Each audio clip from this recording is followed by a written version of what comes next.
Rap Podcast. Can you guys got me? You got me? Yeah, you're good. Okay. You're good. Okay, good. Okay, good, man. I thought I was like, oh, what did I mute myself? But I didn't, man. Welcome to a live show. Welcome to the live show. That's how things going, man. And I want to welcome you guys back over to the Rap Packs in the house. And we're bringing someone back, man. Someone is coming back that hasn't been for a minute, man. So let's say what's up to the live chat real quick. Rudy's in the house, man. What's up, Rudy? How you doing, man?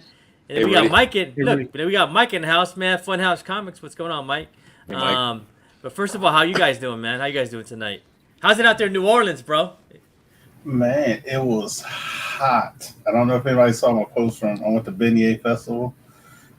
First of all, it's very expensive to go to Beignet Festival. $20 to get in. We're probably never going to do it again, but the experience of people come down. We had a lot of festivals. It was hot. Enjoy yourself. You can have every type of beignet you can think about, but I'm kind of worried about our fellow comic book people in Florida. So hopefully, if anybody's Florida watching, y'all be safe, man. I had to deal with that last year, that major hurricane. So, man, I'm just thinking about that. Bad memories when you see stuff like that about to happen. Yeah, man. Hey, thoughts and prayers with all y'all, man, in Florida, man. How you doing, John, out there in OC, bro? Good. It's hot here too, man. It's great weather. It was a beautiful day, but it is a little bit warm. Got that early fall heat going on. Yeah, man. I mean, we need that fall wind out here in SoCal, man. It's not happening yet, bro. Like I thought it was gonna happen like last week. It kind of felt like it, and I was like, oh man, but it turned it up again, man. It's like 90 degrees again out here, man. It did, man. Sure did. It's hot. It's all good. Yeah, I mean, how you doing, Dan? I'm embarrassed to say the weather's perfect out here, and it's harvest time because we're here in Sonoma County, Sonoma and Napa County. They're beginning their harvest, so it's a beautiful time to be in wine country. Nice, man. Yeah, man. I bet. Right now, I'm just waiting for fall, man. Fall's my favorite, season of the year, man. It gets cool enough to wear a sweater, not cool enough to wear a jacket. No more air conditioning, man. I'm kind of tired of air conditioning, man. It drives me out, man. I'm tired of it, man. Me too. But we got Mike in the house, bro. Look at Mike. Mike Hags, man. What's up, bro? How you doing, man? That's my homie, man. And then Rudy goes wine time, man, out there in Sonoma, man. But hey, man, let's bring in our man, bro. And then we got Craig's in the house. Craig in the house, man. That's my co-host for Comics on the Rise, man. But let's bring in our man. We haven't seen this guy in a while, man. How you doing? Look what at you, is man. up? I know. Who's this guy? Who's this guy, bro? Haven't seen this face in so long. It's been, just soak it in. You're looking sharp. You were looking sharp, man. We missed you on this show. I always look sharp when I shave my head. We miss you, man. I miss you guys too. Like I'm appreciative of having a job and being able to pay my bills, but I definitely miss coming on here and chatting it up with y'all. Mm-hmm. Great minds of comics. I know, Welcome man. back, brother. I appreciate it. Yes. You've been off of YouTube for a bit, huh? Because of the job. Yeah. And then we're on hiatus right now over at Not Near Mint, so we'll be back in a month. We're just taking a break to kind of figure out what's our next step going to be as a channel. So yeah. Cool, man. Yeah, I just been taking a break from YouTube, basically. Not purposely, but Have you missed YouTube, man? I have. Yeah. Definitely. Yeah, man. We missed you, bro. Have you been keeping up on your comics though? Recently, yes. I just picked up some new books a couple weeks ago. I haven't been every single week. I haven't been picking up books, but I'm trying to get back on the regimen of reading more often. Mm-hmm. Okay, man. Yeah, man. We missed you, bro, man, and we're glad to have you back, man. And we got some more homies in the chat, man. We got Efren's in the house. He goes, "What's up, guys?" What up? Hey, Efren. What's up, dude? Look, he said Gali. He went with Gali to go pick up. Gali picked up more books. What did he pick up, bro? He picked up some more of the D23 books, man. Some of those Ramos books, man. Ramos. And then he said that's what I guess that's what Craig had asked him. Nice F, get anything, man. And then That's because I just went along for the ride, man. Hey, man. He was out in the OC, didn't even say what's up to Job, bro, man. Like, I know, what's up, bro? You should have You hit him up. I know, you should hit him up, man. You should hit him No up, bro. love. Like, No love. what's up with that, man? Bradley was just giving me a hard time about that. He said, "Did you go to D23? I'd be upset if you went and you didn't even say hi to me." And look, he was down the street, he didn't even say hi to me. I know, bro. I mean, he's What's up right with there, that? right there near Anaheim, bro. Like, what? From you're like 10 minutes away, bro. Like, 10 minutes not away. even that. Not even that, man. Come on, F, man. Roll Come me, on, Bradley. F. I know, bro. But hey, man, guys, let's get into this, man, because we got Kirk in the house, man. And you know when Kirk's in the house, man, we gotta turn it up for him, man. So you ready for this, Kirk? You ready to come back, man? Let's do it. Let's do this.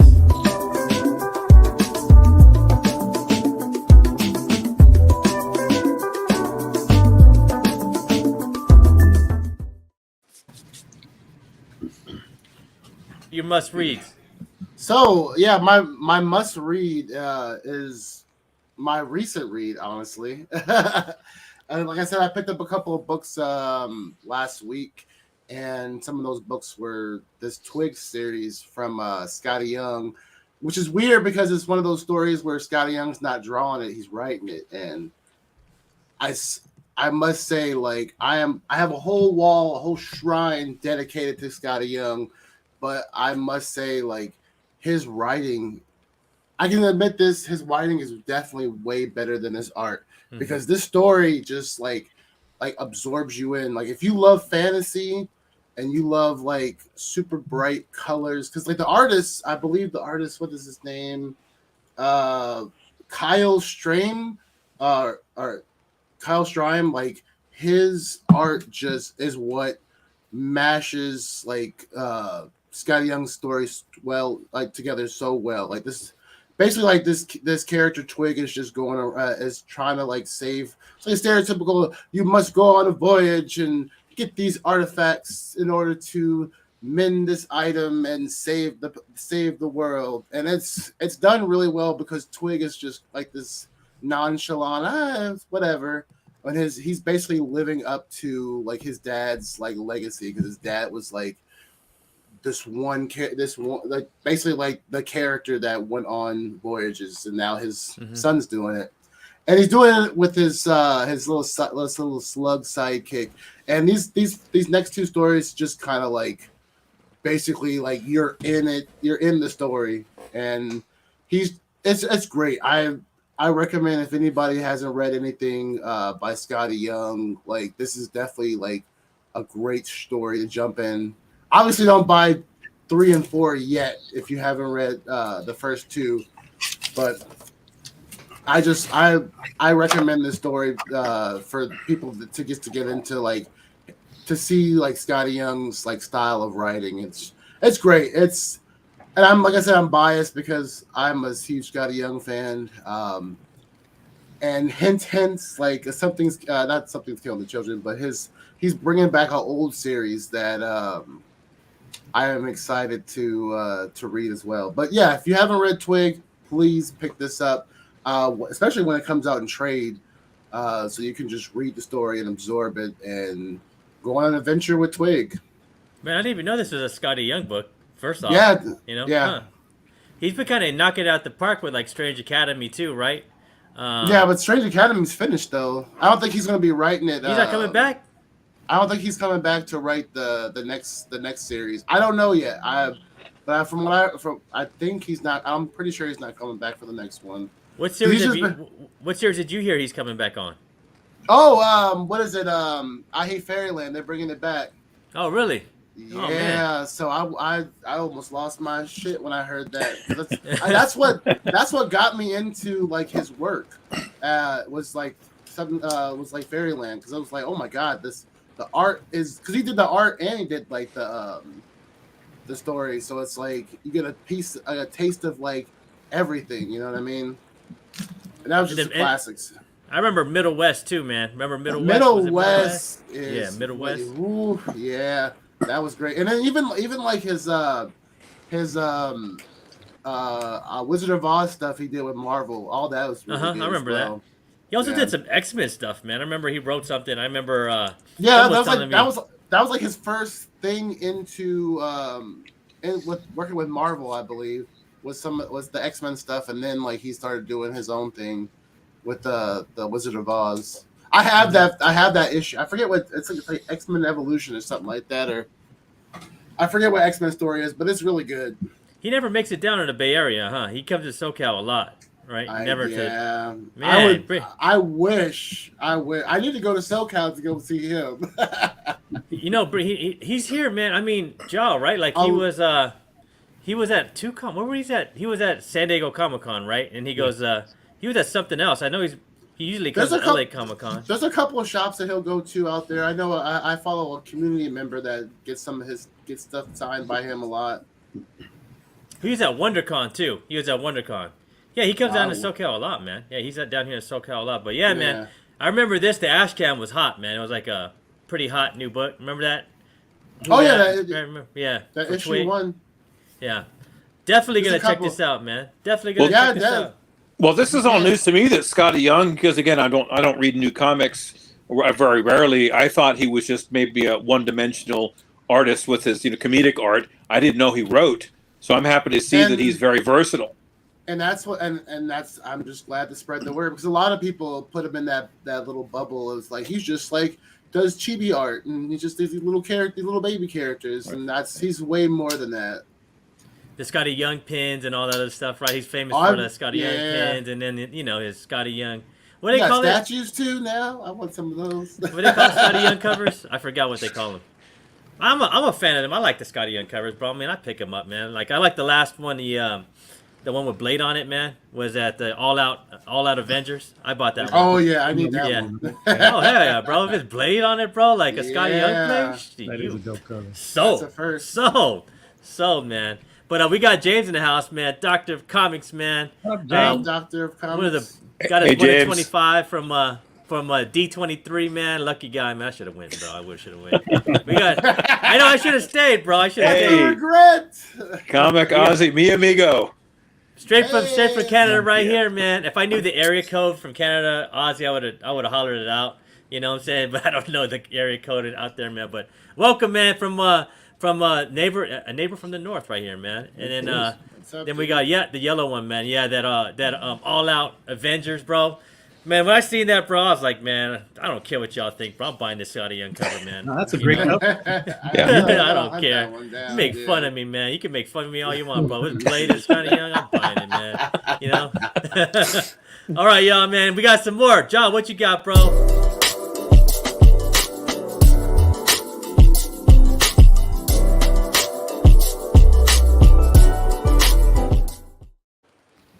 All right. So, that's a great cover. So, Harley Quinn.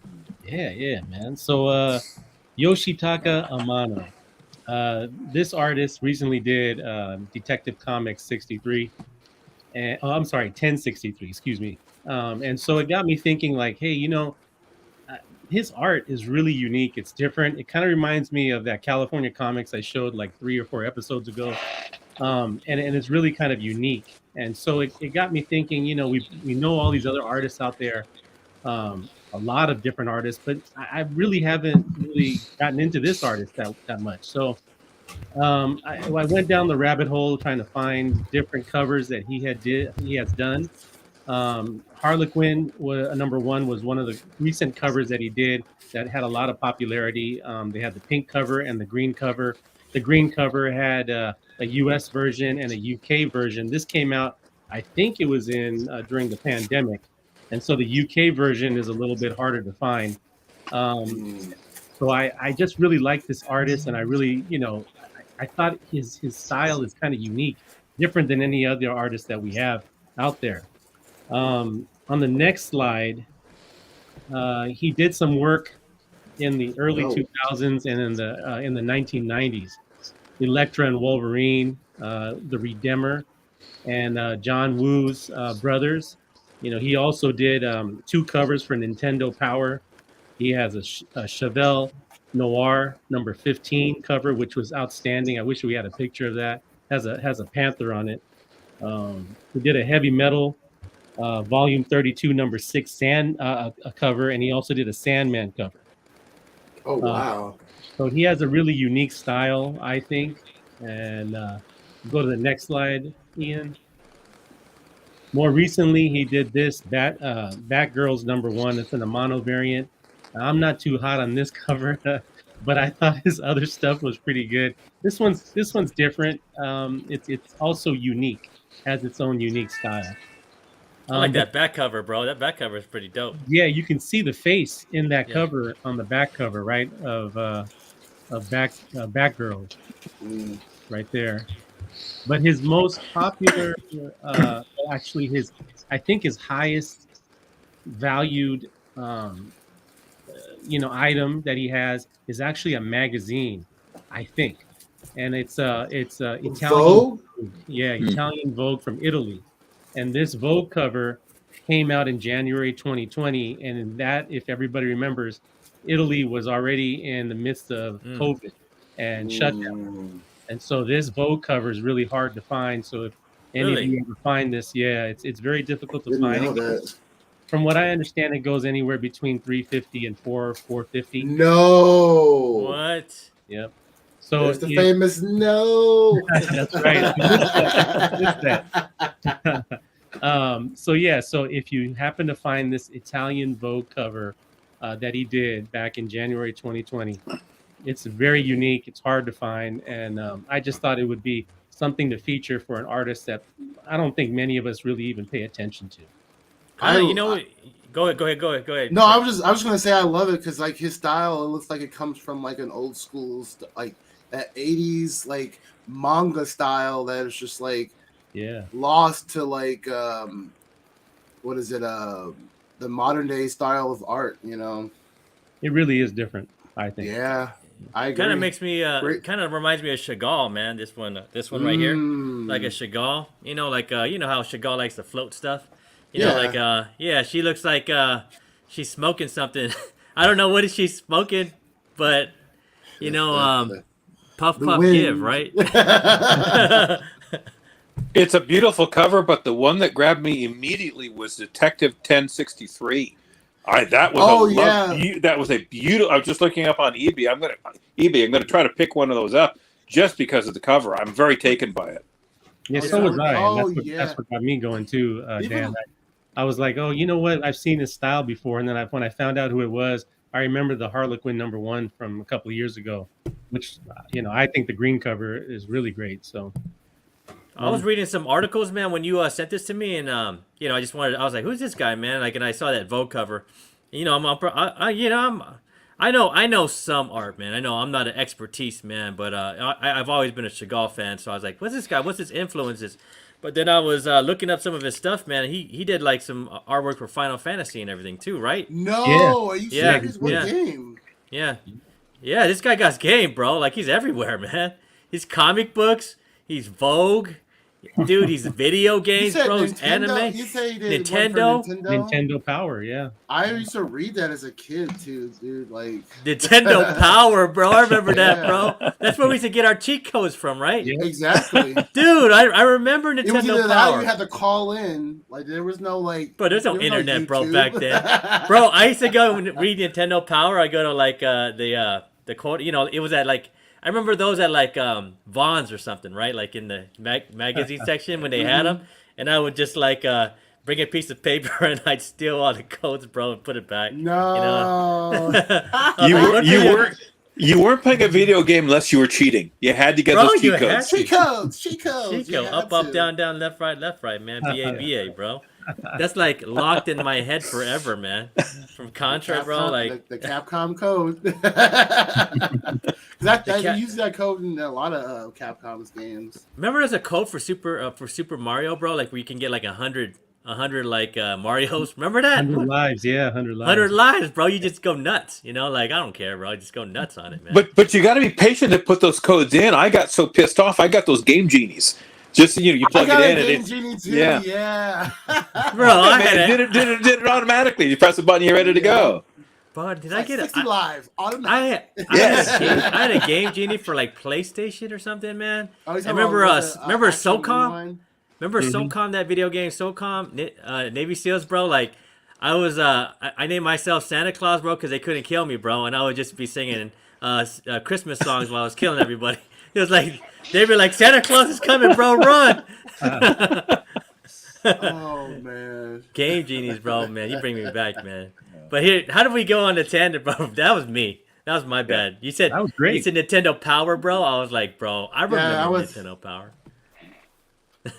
But yeah, man, awesome pick, bro, and always educating us, man, on these this awesome artist, man. Like he seems like he's we take it for granted sometimes, huh? Us comic guys, right? Yeah. These illustrators, well, man. we get stuck in our own like comfort zone of like artists and like writers. We don't sometimes we just like don't step outside of our comfort zone of like and expand. So I really appreciate this job, this exposure to a new artist. Yeah.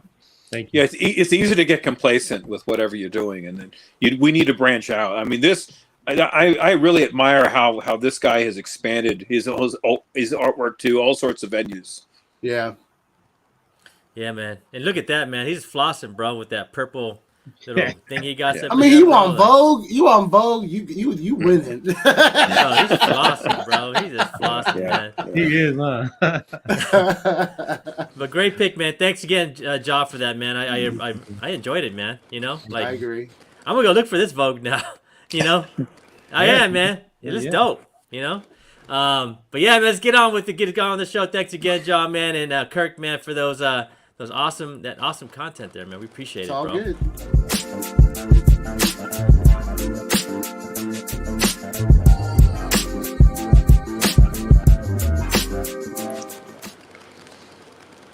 Guys, so let's talk about some comics, man. So this is our trending, not training section. These are books that are like good investments right now. Maybe even a little bit on the dip. Maybe some books that we forgot about, man. And one book that I think a lot of people forgot about is this one, man. The special Marvel edition, issue number 15 from 1973, man. The first appearance of Shang-Chi. What happened? What happened to this book? Look at that price. Yeah. And I'm telling y'all, bro, I'm telling y'all, from me, I've been picking this book up from between $80 to $105, bro, on auctions. It's crazy, man. And these are like they say VG, right? VG to find. Bro, I look at this and I've been pressing these books. I'm sending them into CGC myself, and I'm gonna have like maybe 3 or 4 of these, man, are gonna be at least 8.0s, man. 8.0s or higher. I'm stacking them up, man. I mean, this was one of my favorite MCU movies, man. Was Shang-Chi. It was great. I loved it too. I loved it, man. It was like during a very dark time. It was a positive movie, right? Very beautifully filmed, beautiful characters, man. It kind of had me like tugging at the heart at the end, man, with the dad. Really great movie, man. So and I recently heard the actor, man, who plays Shang-Chi. If you guys can help me out there in the chat, man, I forgot his name. But I heard him on an interview with Mark Maron on one of my favorite, podcasts, WTF, man. And he says there's a lot in store for Shang-Chi, man. There's a lot in store for Shang-Chi. There's a lot happening for him. And I want you guys to look at the price, man, because I bet all y'all in the chat forgot about Shang-Chi, man. I definitely did. A lot of people... Go ahead, Kurt. No, I was just saying I know I did, at least because I wasn't a huge Masters of Kung Fu reader anyway, but I loved the movie. The movie was great. And there we go, man. That's my boy Craig, man. Simu Liu, man. Yeah, he's a great actor. Dude, he's awesome. I mean, the interview on WTF that he did, man, because I guess he wrote a book about being a second.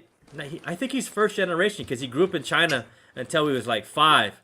So he's actually a first generation, and he moved to America and like that transition, of his dad and his mom making the sacrifices, man. Like, the sacrifices of coming to America, being like, educators, man, and scientists, and then they had to, break down and like, do like mediocre work, man, just to come to Canada, because they moved to Canada. But if you guys want to check out more about him, man, check him out over on he was on like about a month ago on WTF, man. It was a great interview, man, and that woke me up to Shang-Chi. I was like, let me check these books out, man. And then check these out. So I checked out the books, man. And so here we go, man. These are 9.8s, okay? You can see, man. Look at it on someone. Someone lost a lot of money, bro. Look at this one right here.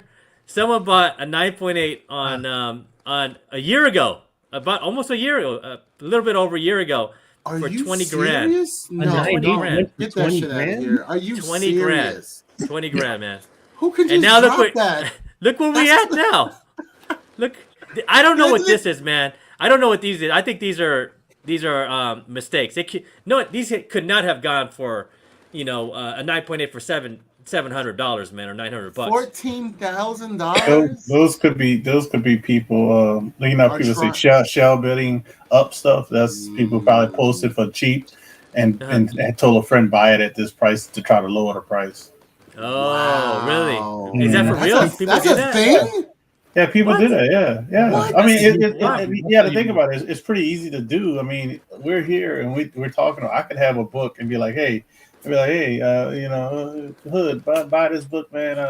I'm about to post like literally, and you're like, all right, it's on, and then you buy it immediately, and do it a couple times, and then dealers will be like, you have to say, hey, man, this book sold like 3 times for this 700. I ain't That's giving you not even a 9,000. realistic drop though, man. Like $790. Yeah. $7 It's like, what is that gonna do, right? Like, I mean, Yeah. They Two tried of them. to start a trend, but it didn't work. But look at this big chunk right here. Dang. Look at during the boom right here, this big chunk, man, and it just got pummeled, man. It's down half the price. It's back down a little bit more than it was, during COVID. Look at that. Mm-hmm. The boom is crazy, man. You look at when I look at these, I'm like, there's the boom right there, boom. People were just bored, I guess, at home, man, and buying comic books. But Well, that's what now you can- happened, right? A lot of Right. people You can got do that into with everything collecting. though, man. You can do that with first- everything, right? Well, I think those are people. Go ahead, Russell. I'm sorry. No, I was going to say that $4,000 price is probably the right. Somebody bought that at the right time because Yeah. after that, that's when it. You could say, "Oh, I spent $4,000 on," it, but now you look at it, even right now with the dip, you still doubled your money. yeah, Right. Yeah. you're good. Yep. And that's during COVID right there. Yeah. 8/24/20, man. So, and we knew Shang-Chi was coming around 2022, right? We knew he was coming. So, Yeah. but check these out, guys. Here's some more stuff right here. So there's an 8.0, man. So if you're going on a mid grade, you get it for under $700 right now, man. Look, it's always been a pretty decent price right now, but right now I think we're gonna even move lower. Look at that, how the prices have just been dipping from $800 to $630, man. Look at that. Yep. So, I mean, I don't know. Would you guys wait or buy it right now? Even if we are in a dip. Like we're even lower. I mean, we're low. We're pretty low, man. We're almost at half the price at its height. For like a mid-grade 8.0. So $630, man. So you could buy a raw, man, and I'm telling you guys, man, I've been buying my raws for. I'm on bid. I mean, you guys gonna bid me up now, bro, because I'm on one right now. I'm like, I'm gonna catch this one for under 100. But it's surprising, man. Like I put in a bid for about 105, and I nail it at 103. You know what I'm saying? Like, people aren't even trying to, bid up on these anymore, man. Like, and I think Shang-Chi's gonna be a pretty pivotal character, man. I mean, there's a lot of talk about, what's New Agents of Atlas has been a pretty hot book as well, man. Yeah. So who knows what other people know, man. You know what I'm saying? I know we have Johnny Woo and we got Shang-Chi. Who knows who else we're going to get, man. We may get an Asian team, man. But, Shang-Chi's going to be in the middle of that. And then we're talking about the 10 rings, right? That kind of flows into what in the comic books where Riri's father's from, right? You know that, right? Remember who that? So, there's a lot to do with the 10 rings, man. So, who knows? We may get Shang-Chi even a little bit earlier than we thought we would, man. So look out for these Shang-Chi books, these special editions, man, because number 15s. I mean, they're a really good price. If you are a fan of the movie, and if you want a character that's already in the MCU, man, who's going to be a pretty big character, a pivotal character, man, it's a good book to invest in, man. Even if you just want a raw, you could definitely get a raw under $110 right now, man. So check that out. But next up is Jaw. What you got? Jaw, brother? This is interesting, bro. Go ahead, bro. Okay, so I'm trying to change things up a little bit here and there, and I know we're a comic book related kind of show primarily, but this is something kind of related to comic books here. It's these are Disney postcards done by J. Scott Campbell, and I believe Oh, they came out in 2017 or 2018. There are more than just these three. They have Star Wars, they have Disney characters, they have Pixar movie characters, and I just thought it was something just different and interesting. You don't see these very often, and there's a lot of J. Scott Campbell fans, myself included, that probably would like these. I love his art, and I thought this would be a good little feature here. There we go. There's some more. And Little Mermaid and oh, that Cruella de Vil is hella clean. the red, the red background, Jafar on the other end. So they have quite a few of these. I don't think they make them anymore, and they're all made. The art's by J. Scott Campbell. Where would you buy these at, man? Like at Disneyland? I think they were available at Disneyland or on their website at one point. Really? Like what was the price, man? Do you remember what they were going for? I didn't. I couldn't find too much information. I tried to find something for it, but I couldn't find too much info on this. Man, but I got some. I found prices though on these because these couldn't have been. I mean, they're postcards, man. So they could have been a set, right? That you would have bought. Like especially this. Look at that Star Wars one, man. There's a lot of like great like you know, I'm a Star Wars cat, man. There's a lot of great you know, like kind of like not spoken of Campbell Star Wars covers, man. And I like that. I like this. I like that postcard right there, man. But they couldn't have got more than $10-15, right? If you bought them right as a set. No, I don't. Think so check this out, man. Here's the prices for these. So that one on the left, that what was it called? The so you can buy these at the Wonderground Gallery out in Disney. What's it called? Not Disneyland, but California, downtown Disney. Downtown Disney, right. Yeah, you can buy these at downtown Disney, man, at the Disney Wonderland Gallery. So, I mean, look at that, man. There's already a bid for $14.99 on the Little Mermaid. You know what I'm saying? So, but check this out. You're gonna trip out on this. Check this out. Look how much the Star Wars is going for, bro. Wow. Yeah. That Darth Vader right there. That one's kind of nice. That Darth Vader's sick, dude. So yeah, it's about $80, man. Dang, no But way. if these are postcards, you would think they'd be very hard to find in high grade.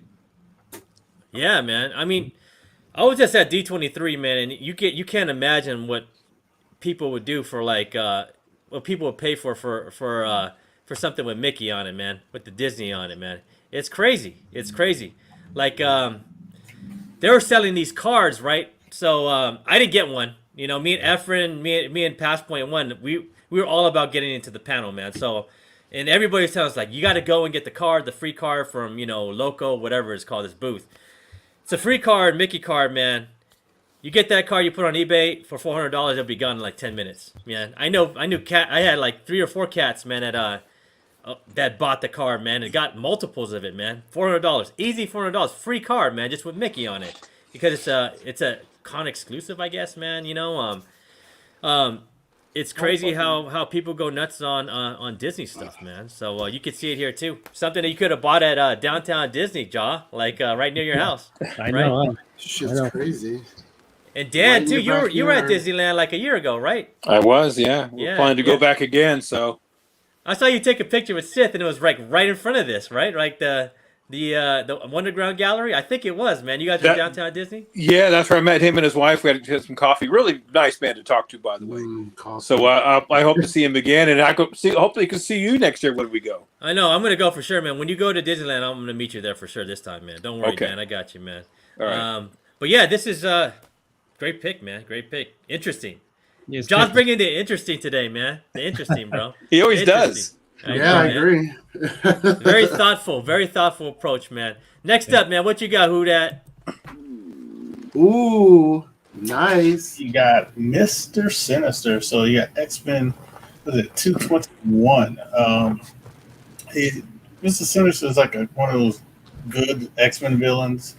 That when you think of X-Men villains, he's in the top at least 4, in my opinion. You got Sentinels, you got Magneto, and to me he's up there. And I know he deals a lot with splicing genes and making different type of stuff. And with what they're doing now, giving certain people mutant abilities are popping up. I think he might play a role and be like, be some kind of person that's involved with this, because we're getting mutants around in the MCU right now, and it's not X-Men. So how are these mutant genes just popping up? They haven't said it from the snap, like you would think they would have heard and said. So I'm just, and then it's so cheap. Like, you can get this book for like $50. You can probably get it for cheaper than that. You can get high grade copies for under 100. And I always tell people, if you learn how to grade, that high grade copy you get for under 100. Like I see the 9.8 price, you can end up getting 9.8. And I can show some books that I bought that were 9.0s, or graded 9.0s, and came back 9.8. So it's just it's about this. When you see enough books graded, I think it's the perfect thing to do, because it's so flat right now because of X-Men and everything. People were specking, and I think they specced out of X-Men, so people kind of not thinking about it anymore. So they ain't coming. Yeah, they ain't coming. Yeah, but we're getting mutants everywhere. We're getting mutants in the next. We'll get Mephisto before we get mutants. You're right. They got a Mephisto like with a statue or something. But it's funny that people are forgetting about these key cornerstone people in the X-Men universe, and he's one of them. I say get it now. You can get a couple of copies. You won't spend the arm and a leg like you might spend for a modern key. You can spend, you can get this. You get 2 of these, and for the price of like a 1 in 100. Yeah. I definitely need this one from my collection. I don't have the first appearance of Mr. Sinister.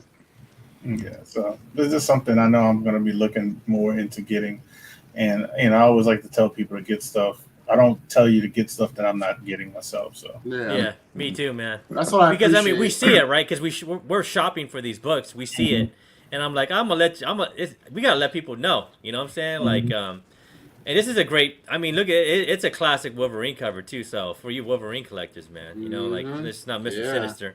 What was the other one, man? Where he kind of like it's the one. Was it the one before this, man? Where he was it 220? Where he was in the background as the cameo of Mr. Sinister. Was it?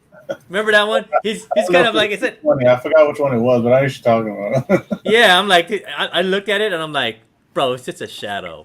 Come on, man. This is with Peggy Carter too. Peggy Carter's like a shadow in like I think 75, Tales of 75, and her cameo. You're like, they don't say her name. You don't know who it is. What a chip! I know. I think it's like Mr. Sinister and the Marauders, right? They're all kind of like dark. I'm like, when I was reading, I was like, how is this?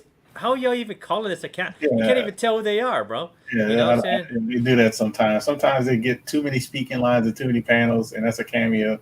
And then you don't see them and you don't hear from them, and they're shadow. No. Cameo. The cameo thing doesn't make any sense. But it's a book. I say be on the lookout. If you have a copy, it's nothing hurt to get another copy. It's not going to cost you. Just don't get cheap in your offer. So let's check out some of the prices, man, on these 9 point. So I picked out the 9.6, man. So look at the price on the 9. You could, I mean, some of these are probably like the older 130. It's pretty the unpressed books. That's what I like to go like 134, bro. And what are we looking at the 9.404? So if you could buy one at $134, maybe even $100 now, right at 9.6, in the old label, crack that sucker and press it, Yeah. You know what I'm saying? You just made 5 times your money. Yeah. I'd spend $130 all day on a 9.6 with this book. Hell yeah! Wow, Hey, damn. How much is the 9.8 going for? A 9.8 is going about $400, man. So you can make right there. You could crack that. So I would crack it and I would press it. I would even just dry press a sucker, man. That's something I've been kind of like experimenting with. Like you had the rehydration. And then you have the dry pressing. I want to learn how to press. I know. Yeah, man. I always mess around with the hydration, but I've been getting way more 9.8s dry pressing. You know that? You feel me? Who that? Like you just dry press the sucker, bro. Even that sucker for like 48 hours, bro. Like you got a clean book. Wow. And the best thing I know people are saying, if you want to learn how to press, Kurt, is get old beat up books. That's all like you do. and try and the test, and that's how you test out. That's how you Oh, get that. I have plenty of those.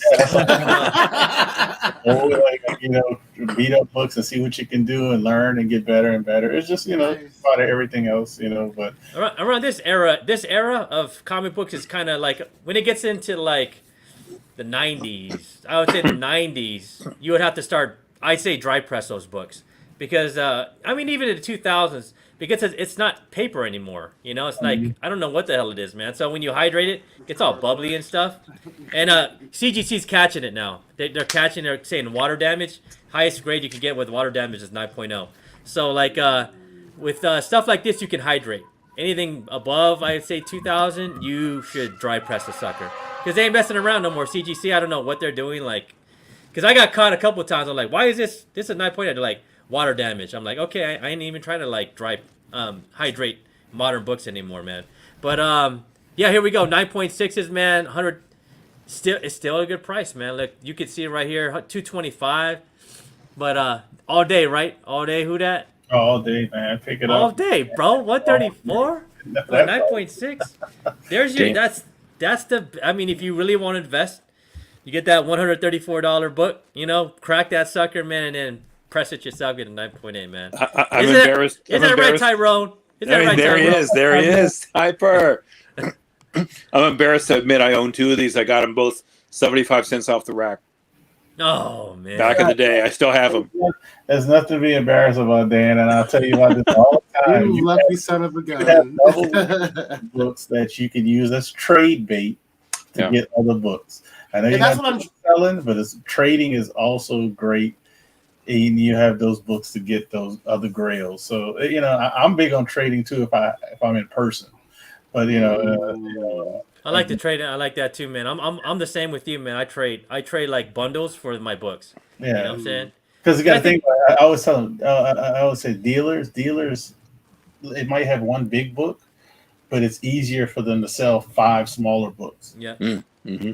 That makes sense. It's just something I always learned from a few dealers back in the day. It's like, yeah, they don't like it, but they know it's easier for them to get their money. Yeah. That's what I do at all the cons now, man. Is I'll bring like 5 slab books that I want to trade, man. Just like walk around, and say I got all these books. I like that book right there. What do you think, man? All 5 of these for that, I mean, John knows it happens though. It happens, bro. It happens, bro. What's happening, man? You want these books or what? Efren, past point 1, he does it too, man, and he does good, bro. Like. You ought to know about Efren, man. Efren knows how to do it, bro. Like, I gotta give him props, man. But great pick, man. Great pick, bro. And I think we're gonna go over to our to this one right here, the freezers, man. Let's do this.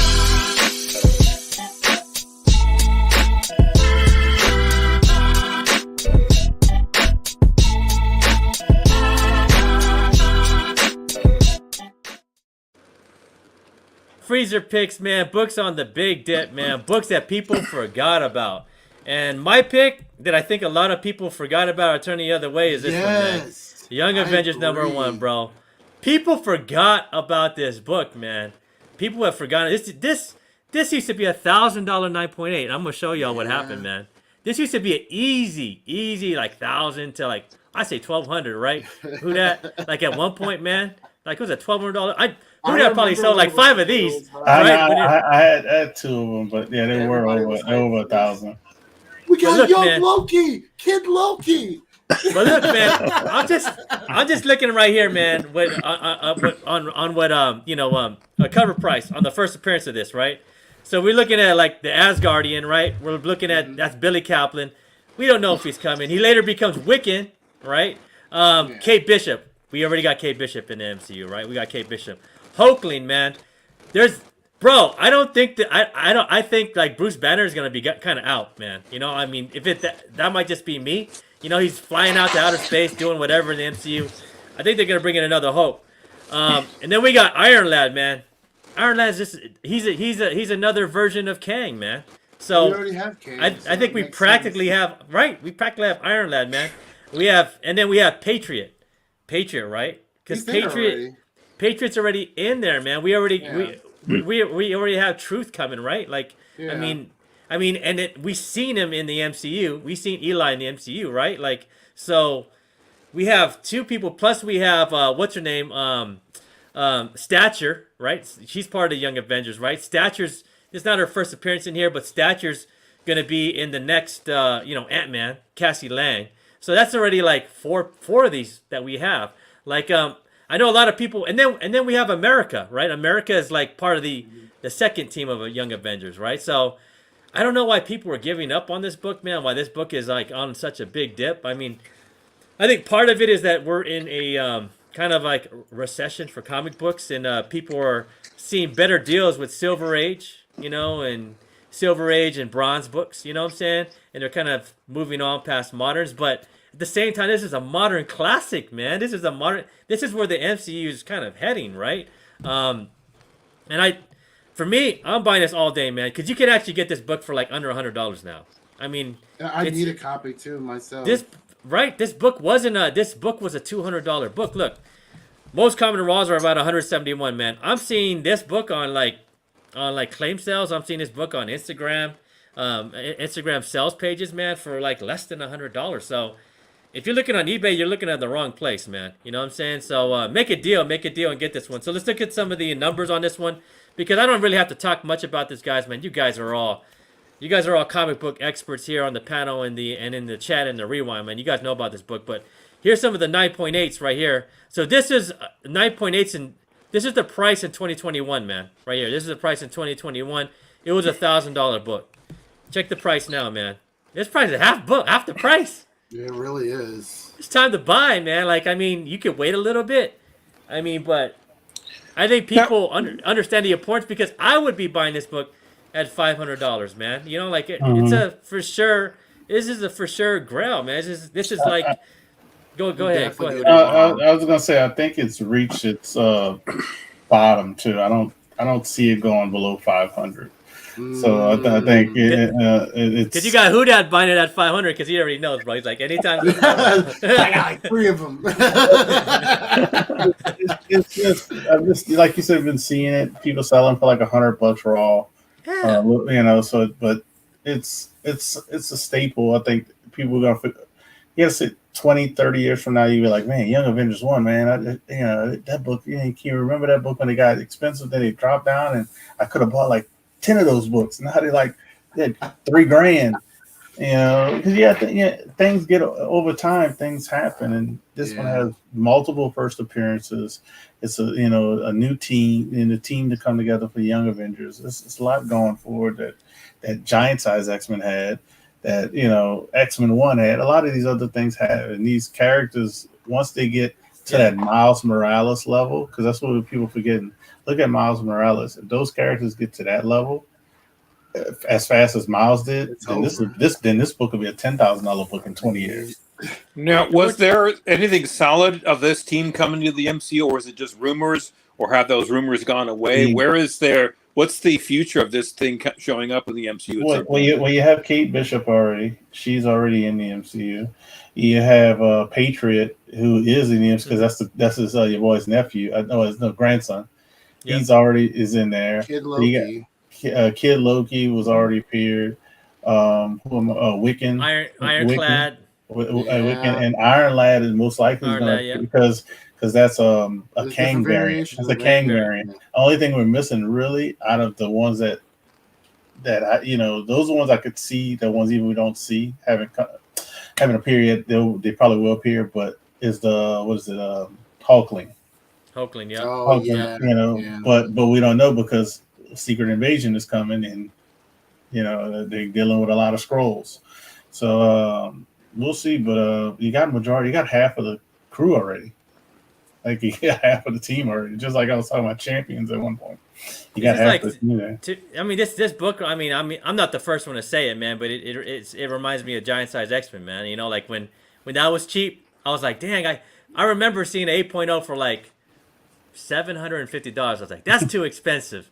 Right before COVID, bro. Just thinking about how much it's going for now. Yeah. Ozzy says he could see this going down. Look, Ozzy says a little bit more, but not much. I agree with I mean, but such it's to me, man. It's like right now, right? Like with the stock market, like you get stocks and crypto, right? We're probably like 20% from the bottom, 30% from the bottom. It doesn't matter where you buy it from, right? You're gonna win in 2 years. You know what I'm saying? Yeah, Like yeah. you're gonna win in 2-3 years. So I you might as well buy. think if you spend 500 and it drops down to 400, I think you're still winning at 500 in Yeah, the you're long, still winning. in the long run. So Let me ask you this. Just imagine this though, who that if in 15, 20 years, right? If we still doing this show, and then we bring this up and it's a $10,000 book, and we're like, remember we saw this for $500, bro? And Somebody clip this. I'll pull it back out here. Like, I still got one. I still got. Yeah, I got a question. I got a question. Would you say this is a bigger book, or Strange Academy, the first appearance of all those characters, is bigger? Ooh, that's a great one, bro. My opinion. This one is a bigger book because I think how the MCU is going, these characters are going to be young. They're not casting a Robert Downey Jr. who's in his 50s. You're casting people who are like 16, 17. So they're going to get like 20 years out of these characters. I know, bro. These guys are going to make some. They're signing people like 20-something projects. So that's why I say 20 years. Like the girl Riri Williams signed to like 20-something, I think 24. No. Yeah. Projects, right? It makes sense with the MCU's style of movies, but damn. But just think about it, man. They had Rodney. They learned that. You can't do nothing else. They had Chris Evans. They had Robert Downey Jr. for like 10 years. 10 years, bro. But 10 years. That's a Chris long Evans, time, bro. Chris Evans was still doing other projects, though. But no, but what you forget about when they signed them, they only signed them for short term, so they had to re-up their contracts. Robert Downey Jr. was making I didn't know that. Like look at the amount of money Robert Downey Jr. made in Infinity War and Endgame, and that'll tell you they don't want to do that again. They don't want to do that again. So they don't want to sign somebody for 3 films and then have to renegotiate that contract. You know, so that's how I feel about it, you know. Yeah. But man, what is the first appearance of like Strange Academy though? Like that's the thing. Like you have the number ones, but you had all the previews, like in the Daredevils and the Ravens Corps and all that stuff. Like those are the books. That's what I think. The dollar bins that people forget about is those previews, because those books came out before Strange Academy #1, man. You know what I'm saying?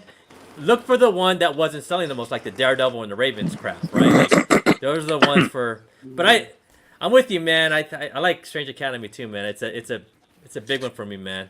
You know, so I'm biased. Hey, Matt's in the house, man. Matt's in the house, bro. He said, "Great discussion tonight, man. Thanks, bro. We appreciate you, man." Hey, Hey, man. I got another question for everybody. Will we see this one? Will we see Young Avengers first, or will we see X-Men first? Oh, bro. The thing about it is they didn't show nothing in Phase 6, bro. Like they only showed like 3 movies. So, but I think we're. But See, okay. Look, I'll cheat. I'll use a cheater's way. We're gonna see the characters in Young Avengers before we see X-Men. Yeah, I agree on that. Now, will we see them called Young Avengers? I'm not 100%, but we definitely will see those characters before X-Men. Because I remember, man, one big thing that I took from like D23 is when they came up and started talking about the Captain America movie, right? New World Order. What's his name? Was it Cheadle? I don't know who it was. Whoever's directing it. He says Don Cheadle. Yeah. Yeah, Cheadle was like he was like this is a time when there are no more Avengers, and Captain America has to lead it on his own by himself with a new team, which includes the Thunderbolts. So what's gonna happen, man? Like, I mean, he gave a bit to me. That's the biggest spoiler, bro. Like, they're just gonna kill off Avengers, right? Like, so we're gonna have to, and then in Phase 6 we have the Avengers versus Kang or whatever. I forgot what the name is, right? So we're gonna get a whole new set of Avengers, man. Like, they're letting go of all these Avengers, man. I mean, I don't think we're even gonna have Captain America, you know, like in those new Avengers, the Falcon. We don't Captain have America, Wonder Man though. Where is Wonder Man, bro? Like, I know, man. I was waiting for that in the panel too, but that's why I'm thinking like these kids that like who that said are signed up for 20 something films, man. Like, that's the future, bro. It's the Young Avengers, man. You know, like it's gonna be it's not gonna be like the comic books, man. It's gonna be mixed. Like you know, we're gonna have Riri in there. Riri was never an Avenger. You know, like you know, she was a champion, right? So kind of like how they're doing Thunderbolts, basically kind of change it up, kind of that way, right? yeah, changing it up, man. You know, people were really excited about the Thunderbolts, though. They're like, Dan was like, "This ain't the Thunderbolts, bro." You know, like let me see Kamikaze, man. He goes, "The name Avengers already slated for future films. If we get these young characters, it'll be called it would just be called Avengers." Would that hurt this book, man? If they're just called Avengers, guys? Not Young Avengers. We, but they we are the as Avengers. fans, we'll know what they're referencing now. Yeah. I don't think it would hurt the book because people tend to look for, oh man, you know, where's such and such first appearance? Where's such and such? They're gonna be looking for the first appearance. The name of the movie, I think, won't matter because there'll be those hedge fund people once the stuff goes back up. You know, be like starting to invest in comics again, and they be like, man, I heard that new Avengers team, man. I gotta get the book where their first appearances. What's it? You know, that's what you're gonna see. So They're gonna go read Avengers, Young Avengers, and be like, Kate Bishop, she was discovered at a wedding. You know, you ever read it? It's a wedding, bro. It's like not even like the MCU, man. So let me see here. Champions, I like that too, man. Champions before Avengers. That book right there too. I think people forgot about the champions, right? Like the modern champions. So I'm gonna leave that for Who Dat, man. Who Dat already he knows, bro. You know? I got that. Who Dat, Godly, I know Jane's in there, man. They all on top of that, man. On the champions, and then Rudy says these ain't your father's Thunderbolts, nah, man. I don't know whose Thunderbolts those were, but I'm looking forward to it, man. I'm looking forward to it. Next up, man, what you got, Ja? Oh, okay, all right. Oh, So, all right, now, stay with me on this one. So you know how we're seeing kids of main characters kind of coming in and playing a role. Well, yeah, there we go. That's right, Russ. Let me see that, Russ. Let me go to see. Yeah. I need that book. Russ had it right. Russ had it handy, bro. He did. He had it handy. Right here, right now. He always does that on the hunt. You got to get used to it. Just like now you see it. So you know, I'm looking for a freezer book, and look, to me everything's in the freezer except like you know, golden age, pre-code, and silver age, right, and some bronze keys. Everything else to me is in the freezer. So I'm sitting there going, well, you know, what am I going to show for the freezer book? And I thought about this one, and I thought, you know, that Kingpin's going to be in Daredevil. The same center that we're seeing with Avengers, we just talked about. I think, you know, could possibly happen. Moon and Double Dinosaur is supposed to be coming out pretty soon. They've been saying that for a while, but I think this year or next year or something like that. Mm-hmm. And Kingpin's daughter, you know, it has to play a role in the show, and who knows what the future may bring. There's only that's the best Kingpin that I've ever seen play a role in Daredevil.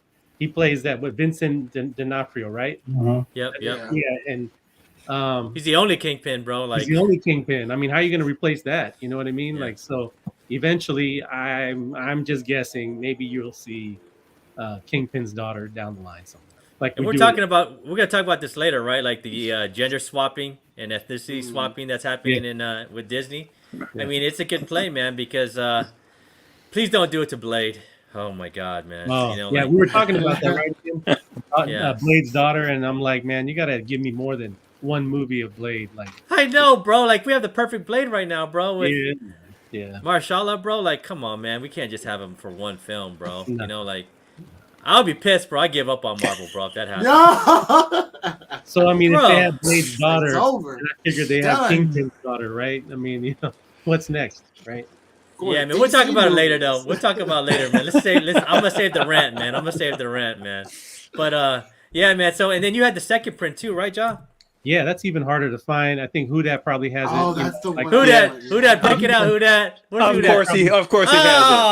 Oh, what? It's not under your hat. He's gonna go get it right now. He's on his way. This is a tough book to find as well. This is one of those covers. I love this cover too. The dinosaurs in the classroom and stuff. Bro, it I was haven't seen hard this one because before. this is a Mel V book, right? Like Mel V's the one that popped this book, man. Once Mel V Mighty Mel mentioned V, it, yeah, bro, he's big this on is this, right? over. Yeah, Yeah. I think he's the biggest one on this one, man. Yeah, What's he's up, really Rob? Hey, Rob's in the house, man. Look at Rob, man. He said he's over there with the hurricane. Man. How you doing, Rob, man? Are you okay out there, man, in Oh, Florida? So I hope you're stay okay, safe, man. Stay Yeah, stay safe. safe, man. Put Yeah. those comic books on the in the attic, bro. Don't Yeah. Careful. It's like It's Hurricane Ian, by the way, just for the record. I know, bro. My wife told me, man. My wife is all, "You're a hurricane now." I'm like, "Huh?" I was like, "How am I a hurricane when I'm always getting my butt whipped every day, bro?" Like, she's, like, Just but yeah, blowing man. around. I know. She's gonna And use then- that in every argument now, Ian. She's gonna be like, Hurricane Look Ian. what you did. Hurricane. Just Look at you. destroying everything in your path. I know, man. Rudy said, "Do y'all remember the actor playing on SVU Law and Order, man?" I don't remember, man. Then we got yeah. So far tracking away from us. There you go, man. Rob knows, bro, because I remember watching some of the stuff in New Orleans and in Florida and some of the hurricanes and I remember, yeah. remember those, man. The comics were on the on the ground and just like Silver Age books and bronze Gone in books the that'll flash. make Dan cry, bro. Just floating away, man. Oh. Yeah, can we have a moment of silence for those, man? I know it's a. Damn. All right, man, we're good, man. All right, let's check the prices on these, man. But I like it, man. I like it, man, because there's a lot of like swapping going on, man. I'll pay 30 for this for sure. Yeah, But man. how much is the second print going for? It's $30. The second print's $30, and the first print's 25, man. Oh, okay. But this one's harder to get, though. This is a hard one to get, man. Mhm. I think I found one. I just found one, man. And I used to hunt hard, man. So it's a hard book to find. But here we go, man. For the first print. I mean, if you're gonna buy one, I just buy a 9.8. Kirk. Like, it's more. I mean, you don't have to press it. That's $20, right? That's $20 plus $30 for the book, plus another 40 for fast track or 45. That's already you paid. You just paid someone else to do it for $125, Yep. and you probably get it for $100 right now. Look at that. 827 is $100. Someone paid $125, but there's two under $100 for it, yeah. Look, someone bought one for $35, dude, back in 2018. No, dang. That's a Dang. great price. That's Before way COVID. pre-COVID though, man. Pre-COVID, man. Pre-COVID, yep. Yeah. Pre-COVID. Here is the COVID right here. You can see it right there, right? COVID. And then, we're back down. We're back down on this one, man. And then the second print for you, Ja, man, $150, man. Yeah. I would buy. Yeah, I mean, just You know makes what, sense. man? To be honest, it's kind of held its value considering it's just Moon Girl and Devil Dinosaur. You know what I mean? Like, Yeah. it hasn't really fell off like some of the other books when you look at it. But this is a series that even like my students when I was teaching was reading. Like the trades of this series like are sold all the time in Scholastic. So Yep. Mm-hmm. Yeah, man. Great pick, John, man. I really like this pick, man. So, is it Mia? I think I forgot, man. Where you at, Who Dat? All right. I was like, did Who Dat go yet? Yeah, he didn't go yet, bro. Listen, what you got, Who Dat? Oh, I need this one too. 129. Katie Pride, Frost, and Sebastian Shaw. You got the trifecta. Great cover too. You see Colossus, Wolverine, Storm. It's just all around great book during the comic boom. People like to call it a COVID boom, whatever you want to call it. This book reached ridiculously heights, which it should have been priced a little higher before COVID, and I think COVID pushed it over the brim, and now it's starting to come back to a little bit reality, but it's still priced higher than it was before COVID. It's steadily dropping a little bit, but it's better. It's dropping more in raw prices. So it's definitely, if you can find a good raw copy of this really try to buy, I would say get it if you want it, especially if you like first appearances, you like X-Men, or you like Bronze Age books, you like Chris Claremont, all that stuff. So it's a lot of stuff that's going for it. It's in the middle of that great run. I've noticed the price dropping on it because I've been buying them. Like I said, look at Who Dat, man. I bought this one. Dang. I bought this one raw for like $100 and something dollars. My 9.4, right before COVID, I bought it.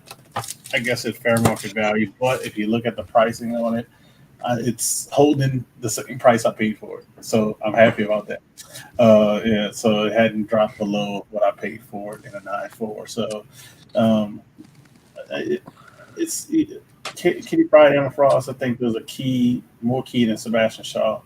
I think when they do something with the X-Men, how the train of what Marvel or Disney's doing, you definitely will see Emma Frost. You definitely see Emma Frost. Yeah.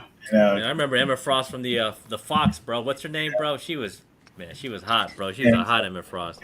Yeah, I think you definitely see her, and Kitty Pryde is just her powers are awesome. So I think they'll do that as well. So you'll probably get those two definitely, and it's like a classic run with Chris Claremont and John Byrne, man. What else can you say about that run they did? I was almost picked the 130, that one right after this one, but this is the one I've been more so buying than the one. I only bought one X-Men 130, and I actually I think I had 3 129s. Nah, I man. love These this are pick, man. I love this pick. me You know, too. I buy agree. any X-Men right now from 94 to about 200. That whole run right there is a classic run. And Yeah, those I'm trying to work on the Brood run. The Brood run. Yep. That was again a great story. And you get Kitty Pryde, Emma Frost. I think it's the first appearance of Hellfire Club too, right? Yeah. Sebastian Shaw and everything. It's. I mean, you get multiple first appearance in this book. So it's a great pick. And another thing I forgot to mention, and I like looking at this from books like this, the 9.8 of this book, it's like $3,500, $4,000. But look at the 9.6 price. Mm-hmm. I like that because that means all the other grades have not caught up to that 9.8. The 9.8. I got stats for you, bro. I The got you. 9.8 Look at that. Yeah, There the you go. 9.8. Look at that 9.8, and you can get like 3 9.6s and still Look save at that, money. bro. You know? So yeah, Crazy. that was a combo. When it did reach 10,000, people were like trying to. You're so right. Look at that, bro. Like that. That is insane, It- dude. That's always Them been a 9.6s thing, need to right? catch up, though. 9.6 needs to catch up. But that's with every book. It seems like, why is there such a big discrepancy between 9.6 and 9.8 prices? I don't get it, because it's a flip of a coin to really say, okay, Yeah. Yeah. that's a 9.6 and that's a 9.8. I've had 9.6s that look like 9.8s and 9.8s that look like 9.2s, to be honest. I mean, You know what? I You know look what at- it is, though. You know what it is. You say it's a flip of a coin, Jaw. You know what I think it is? It's fast track or not fast track. If you fast track that sucker, it would have been a 9.8, bro. Right. Who that? like it's so funny. I'm looking at my 9.4, and it looks like a 9.6. So I mean, I see a couple of little minor spine ticks on mine. I don't know if I'm talking about minute, and I've got 9.6s easily with that, or even worse. So like it's a flip of a coin, just fast track. Somebody might have had it. Bro, I've decided, bro, like if it's worth the money to fast track, bro. Like they give you a little bit more love, man. And it's only like what, $15, $20 more. I forgot what it was. It's not even that much, bro. It's $15 more. $15 more. Especially Little- for economy books. Economy books, I don't know why would you want to wait 250 days. Hell no, bro. Yeah. I've never doing it. 20 business days. You should look Y'all at know. the, You know, on this show we have our issues with CGC, but at the same time we are reinvestors here too. You know what I'm saying? So we got to do what we got to do, man. And like the thing about us, like you pay an extra 15, you don't pay the $15, you get a 9.6, 9.53. You know what I'm saying? You pay the extra $15, you get it. You get however that much is, a $2,000 bump. You know what I'm saying? Like I'm just saying, fast track the suckers, man. I love the price in here because COVID started technically in 2019, but in 2020 you still could have got this book for $1,500. In today's market, Yeah. it's still well above what you paid for it. Yep. Doubled your money, man. So that's, Ready. How much are the Raws going for? Raws are. It depends on the seller, but I've noticed Raws for me, and I've been very, picky with them. I try to find people selling Raws at $8, the 8.5 range. Mm. Because if they think it's an 8.085, then I might be able to press it a little bit higher. Or if Gotcha. now that's how I got the 8.5 there. I think the guy had graded it an 8. He graded it an 8, and I got up to 8.5. So Nice. yeah. Bro, John, this looks like my crypto portfolio. Look, started here, bought it here, and I was like, "Damn, I'm rich," and then It damn, looks like our damn, I'm rich, and then what the hell, bro? What happened to the it market? looks like stocks. It looks like the comics. It looks like cards. It looks like everything. Man. Everything's down. So But man, I mean, is it? I mean, if y'all know, man, like Mickey Show, Swaggle House, bro, Swaggle like, House, yeah. Oh yeah. he talks about it, man. Like, scared hands don't make no money, bro. You have to right now. He makes like collecting comics from a economic standpoint like understandable, because I just collect for like the historical aspect, not for like investing, but like he makes it seem like so simple. But he's right though, man. Like it's I agree. Anybody's ever invested, anybody's ever invested any money, man. Like during the dips when you were young, you're like, I ain't putting no money in that sucker, and then you see it. Then you see what Amazon was. You're like, damn, I should have put more money. Damn, I should have paid more money.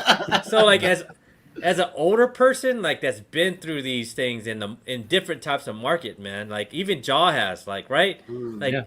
When people are saying don't buy, we're the only ones telling y'all to buy. I guess 100%. When people say you don't buy, that's when you buy. Even Mickey's telling y'all, man. Right now is the time. We're about 30% from like the bottom of everything. You're not gonna lose. You know what I'm saying? Like you're just 30%. You're buying it right at the sweet spot, man. Like right at the sweet. You may even who knows, man. It might even be the bottom. People always try to predict, man. My thing is don't try to predict the bottom. Just ladder down, man. Buy things when things dip and people are saying, hell no, I ain't gonna buy this. Hell no, I'm gonna buy that. That's when you buy, man. Like do the complete opposite. Not only that, but pick and choose what you're going to buy. Buy something that's solid. Even in comics, It's a solid X-Men 129. It's a solid pick. Solid. Where you buy, if you're going to buy stocks, buy good companies, Apple or Microsoft or whatever you feel like it's a solid company. Buy that. Buy crypto. You're going to buy Bitcoin, right? Yeah, they never stuff that ain't never leaving. Amazon on the dip. Tesla ain't never leaving, bro. Tesla ain't going nowhere. Yeah. You know what I'm saying? Google's below 100. Google ain't going, bro. Google's under 100, bro. It's just right now. It's like you aren't gonna lose. You're just 30. We're about 30% from the bottom, if that. You know what I'm saying? We may even be at the bottom. Like when people are. I was watching one of my favorite shows, man. Better Wallet, I think it's called, man. They're like, no one's buying nothing. Maybe you shouldn't buy. That's when I'm like, shit, I'm gonna buy everything right now. Then, you know what I'm saying?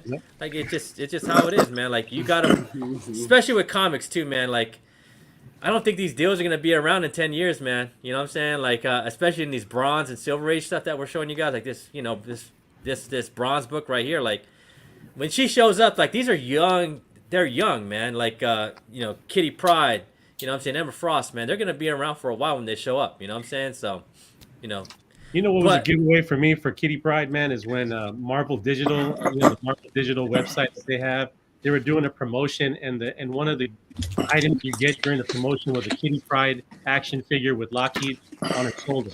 And I was like, why did they pick Kitty Pryde, like of all characters? Because Kitty Pryde's, we can get into that subject later, but Kitty Pryde's a female superhero, and then Lockheed's a dinosaur, a cute little dinosaur. Right. You can't tell me Disney's not going to be selling cute little dinosaurs in the future.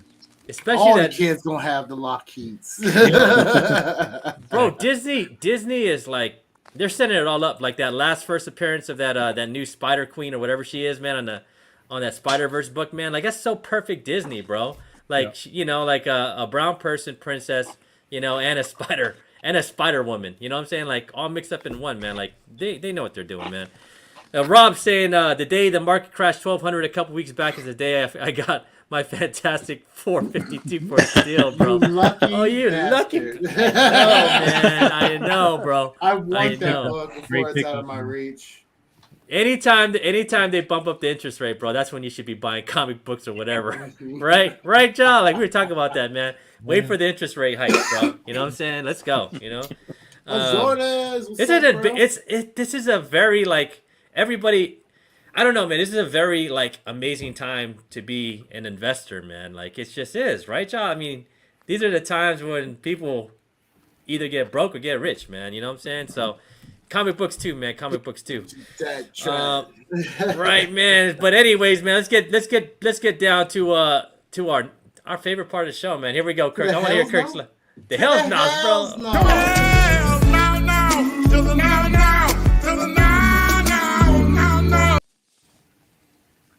All right, man. The hell no books.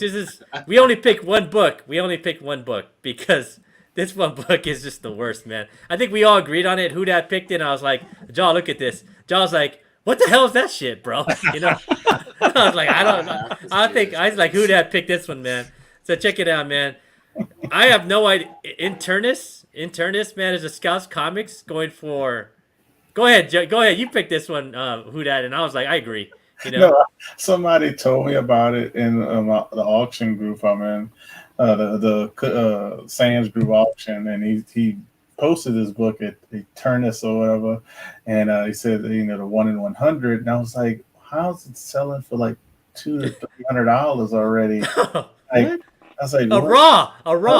A raw copy, and it's not even a big. Scout Comic. It's Scout Comic. So I was like, what is going on? And I looked at the cover. I was like, the cover's not bad. It's just like, I was like, what are people thinking? Like, I literally just showed a book before this that you can spend $200. That's a key with four appearances, and you can spend less than for this book. I scratched my head because this is, I don't know. This is like FOMO to the fullest. Like I gotta have it because nobody else might not have it or something. I don't know, but this is a big no. Like, pump your brakes, take a breath. It'll take you can find better books. I don't know what else to say, but I'm not. Bro, I could buy three. I could buy three first Shang-Chi's for this price that I just showed you. Yeah. Right? Who that just showed the bronze key right there? That I don't know. I don't know. I mean, someone educate me, man. Can you educate It's a cool me? cover, man. It's a cool cover. I mean, No, I like the cover for sure. Yeah, but not $300 worth. No. Is it worth three Shang-Chi's, bro? A lot. It's a very elaborate, and it is a beautiful cover, beautiful artwork, but it's one of those beautiful artworks that does nothing for me. I mean, I wouldn't want. I mean, I guess if I got it for $1, I wouldn't throw it away, but I wouldn't actively seek. I wouldn't actively seek this out.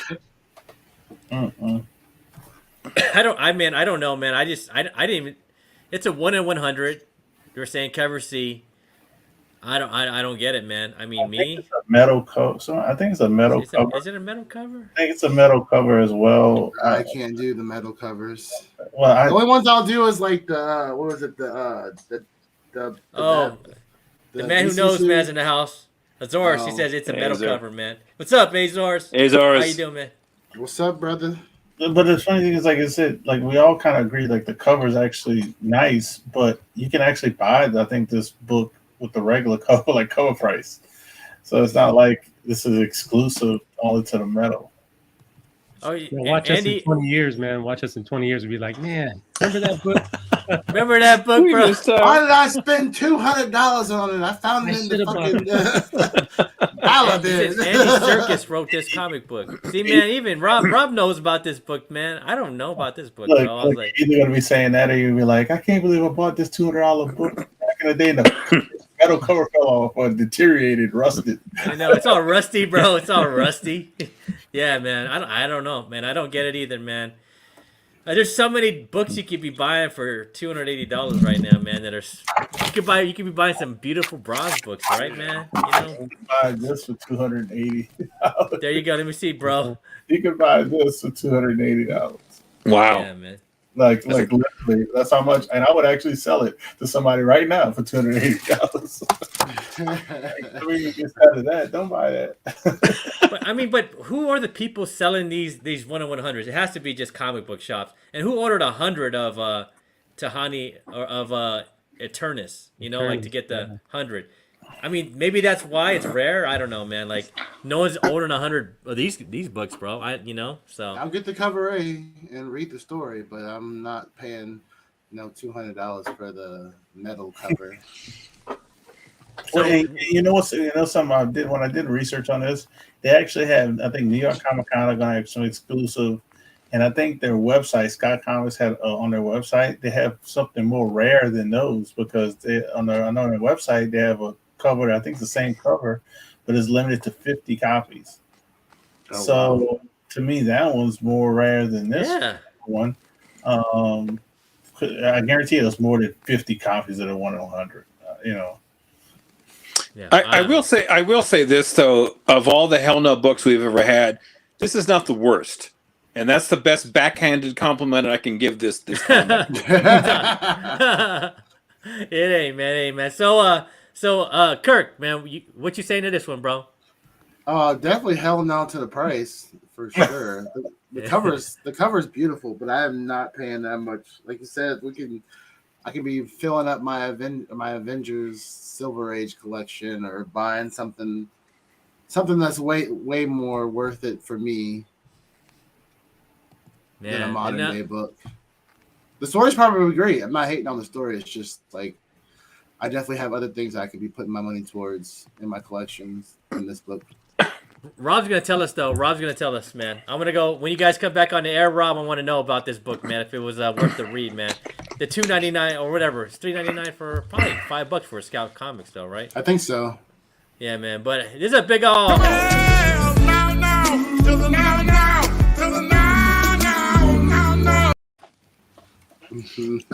All right, man. Y'all ready to learn? You ready to learn, Kirk? It's time to learn. It's time to learn, bro. Let's go, man. Education on, bro. Let's do it.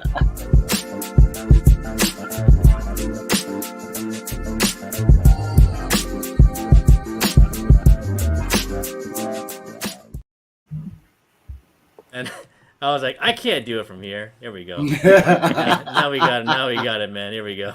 Go ahead, Dan. All right, welcome to Comic Book Corner. I'm Dan Delatorre. Thanks for joining us this evening.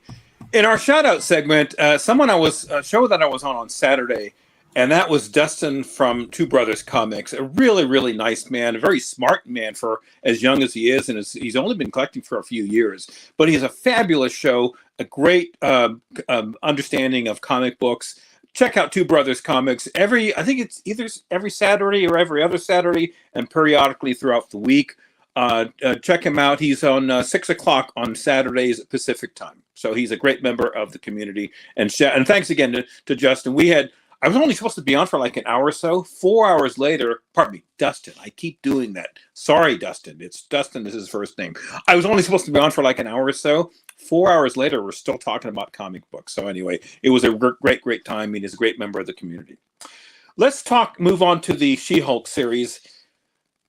As this series continues on, it's becoming harder and harder to report on the show. For the simple fact is this is a sitcom and a chick flick, but more chick flick than anything else. And the problem I have personally, I don't have a problem with the show, but not being a woman, I don't understand female and women's humor. And there's a lot of that in this particular show. I'm still watching it, but don't take it seriously, though. I'm not going to report on the details of this particular show because, again, it's very, very unique. I think it was designed for women's for a female audience, which is totally fine. What I don't understand is this: I watch a lot of YouTube, and one of the shows I watch on a regular basis is Everything Always. Michael Roman has almost 1 million subscribers. He's quite good regarding his content.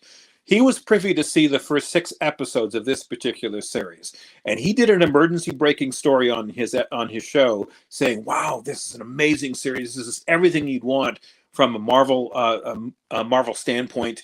Now that I've seen the first 6 episodes, I'm questioning what was he talking about. This is not something I'd highly recommend. This is a very, very select particular series. I'm not knocking the series, but again, it's a comedy. And so take it as it is. I'll still finish the series. If something of note comes up, I'll bring it up perhaps later on. Let us move on to our very difficult subject that we're all feeling right now, and that is the economy. On Friday, the Dow dropped almost another 500 points, 300 points today. And since the current administration has taken office, the Dow has dropped over 6,000 points. This has affected every element of the economy on every level, your 401ks, quite a number of investments, and we're all feeling the pinch. And every economic indicator and every economic forecaster with his or her salt is saying the worst is yet to come. Now we're in a midterm election. I think after the midterm, my prediction is the media will finally admit that we're in a recession, something we've already been aware of. These two people that are in charge of the economy, or at least two of them anyway, Janet Yellen, the Treasury Secretary, and Jerome Powell, the current Fed chair, both have admitted they don't understand where inflation is coming from. Just based on that statement, they should both be fired for raw incompetence. It's obvious where the inflation is coming from. Massive overspending by the U.S. government. And they're not done with overspending. Jerome Powell raised interest rates 0.75 of a point this past week. He's promising to have more interest rates hikes as the months move forward. He's trying to artificially induce a bad economy to slow it down. That is going to be a very, very difficult thing for all of us to deal with on every level moving forward across the board, including comic books. Now, we've talked about comic books. If you want to continue to buy, one of the eras that many have suggested is Silver Age, in particular Marvel Silver Age. And to explain why that is, let's go do a quick little history lesson regarding comics in general to explain why the Silver Age is so prominent. When comics first started in the 1930s with DC Comics, Action Comics #1 with Superman, and Detective Comics 27 with Batman, DC actually broke the mold regarding the superhero genre. Here they are with the Flash, Green Lantern, Aquaman, Wonder Woman. They had an incredible beginning to the lineup of superheroes in the 30s and 40s. They dominated comics for the better part of 3 decades. Now, in the center of this particular picture here, you see the Captain Marvel, and the mistake is he was thought to be a golden age DC character. There were 2 other publishing houses at the time. One was called Fawcett, and that was the publishing house that created this particular character here. But in the 1950s, the Wiz Comics and Captain Marvel comics were so popular, they were outpacing Superman titles, which was amazing given the popularity of Superman. But Fawcett, who created this character here, had his alter ego, Billy Batson. But there was a lawsuit from DC saying it was too similar to the Superman character. That lawsuit dragged on for nearly 20 years. And in the early 70s, I believe it was 1972, Fawcett Comics decided to either sell or surrender that title to DC Comics, which I think was a horrible, horrible legal decision by whoever judge or jury decided to surrender that to DC. But anyway, the Golden Age was a fabulous year. The other house that was producing comics was Marvel Comics. They started out as Timely Comics, later became Atlas, which later became Marvel Comics. And others are some of the classic Superman and Golden Age comics of the time. I would love to. I've never seen an Action Comics #1 in person. I'd love to see one. There's no chance I'm ever going to get one of those, or Detective 27. But the other Golden Age story was Marvel Comics. And Marvel had 3 superheroes of note: the Submariner, the Human Torch, which was an android, and Captain America, which is by far their bestseller because this was World War II, and America needed something to root for, and they found it with this particular character. Most of the stories were based on World War II storyline, fighting Japan and fighting Nazi Germany, and that was their mainstay for the longest time. But Marvel was a very, very distant second compared to the powerhouse, which was DC, which ruled again from the 30s, 40s, and 50s. The entire comic market had a major stumbling block because of this particular book. It was a book by a psychologist named Dr. Frederick Wertham called The Seduction of the Innocent. Wertham had gained some notoriety on a previous court case from a man who went on his mass murdering spree, killing children in a very brutal fashion. Wertham, the psychologist, testified regarding what the psychological state of this particular individual was, and that gained him some notoriety. For whatever reason, however, he decided to look into something that had arisen in the 1950s, and that was a rebellion of sorts from young people. The World War II generation parents at the time had no idea where this was coming from and didn't know what to do with it, because back in those days, the 50s was a very Victorian era where you didn't speak up to your parents. You simply spoke when spoken to. But these young people were rebelling, and there was a movie even profiled at the time called The Rebel Without a Cause, starring James Dean. The movie was perfectly titled because these young people really didn't know why they were rebelling, but they certainly did. Wertham, for whatever reason, decided to take up the mantle of explaining why in this book, and he blamed comic books as the reason for this rebellion.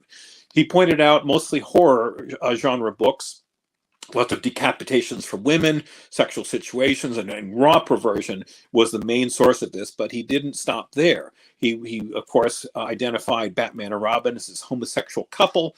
He even classified Superman as a communist. Now, I don't know where he comes up with this. My personal belief with Dr. Wortham was he was very much an egotist, and he wanted to take on this moral mantle. But I've never read the book. I have no plans to read the book. I've read the synopsis of it, but he was clearly off base. And I think he wanted to use this as an example for whatever reason.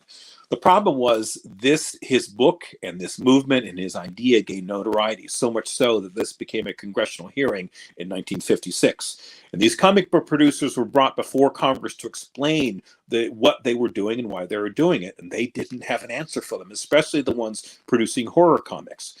In the end, what happened was comics were taboo. They were even book burnings of comic books because people wanted to get rid of them as this bad influence that was poisoning young people. And what happened was twofold. With DC, they decided to start writing their stories very differently. Instead of having more action-packed storyline, they would have Superman saving a cat out of a tree or having relationship issues with Lois Lane. It was very, very tame and very, very benign. And that would later bite DC because, again, the stories from the Silver Age weren't that great. And they, to this day, are having a tough time generating anything on the big screen because this is nothing to draw from. There was another company called Marvel Comics. And Marvel Comics had Stan Lee and what was left of that particular company. What happened was when comic sales took a huge nosedive, he had to lay off most of his writers and artists because he could only pay them half hours or whatever. And that most people that were working there said, I simply can't afford this. So they moved on. But every movement like that doesn't last forever. So we take you to 1961 when Stan Lee has a very famous conversation with his wife, Joan, who they loved each other. They had a very deep relationship. And she said, look, this is all you know. If you're going to get out of this industry, go down swinging. You literally have nothing to lose. Stan Lee knew that she was right and decided to sit down with what was left of his company with Jack Kirby and whatever, and they began from scratch. They started with the Fantastic Four, a team that was absolutely well received from day one. Mr. Fantastic, the Invisible Girl, the Thing, and the Human Torch instantly captured the imagination of readers. A few months later, they made the Incredible Hulk, sort of a cross between Dr. Jekyll and Mr. Hyde and Frankenstein. A few months later, Spider-Man and Amazing Fantasy 15. From 1961 to 1964, you had characters like Daredevil, the Avengers, X-Men, Iron Man, the revival of Captain America, the revival of the Submariner, Dormammu, Loki, Doctor Doom. It was hit after hit after hit. It was the most brilliant explosion of ideas in comics since the beginning of comics back in the 1930s. Marvel Comics did something by the time the 60s ended that was thought impossible.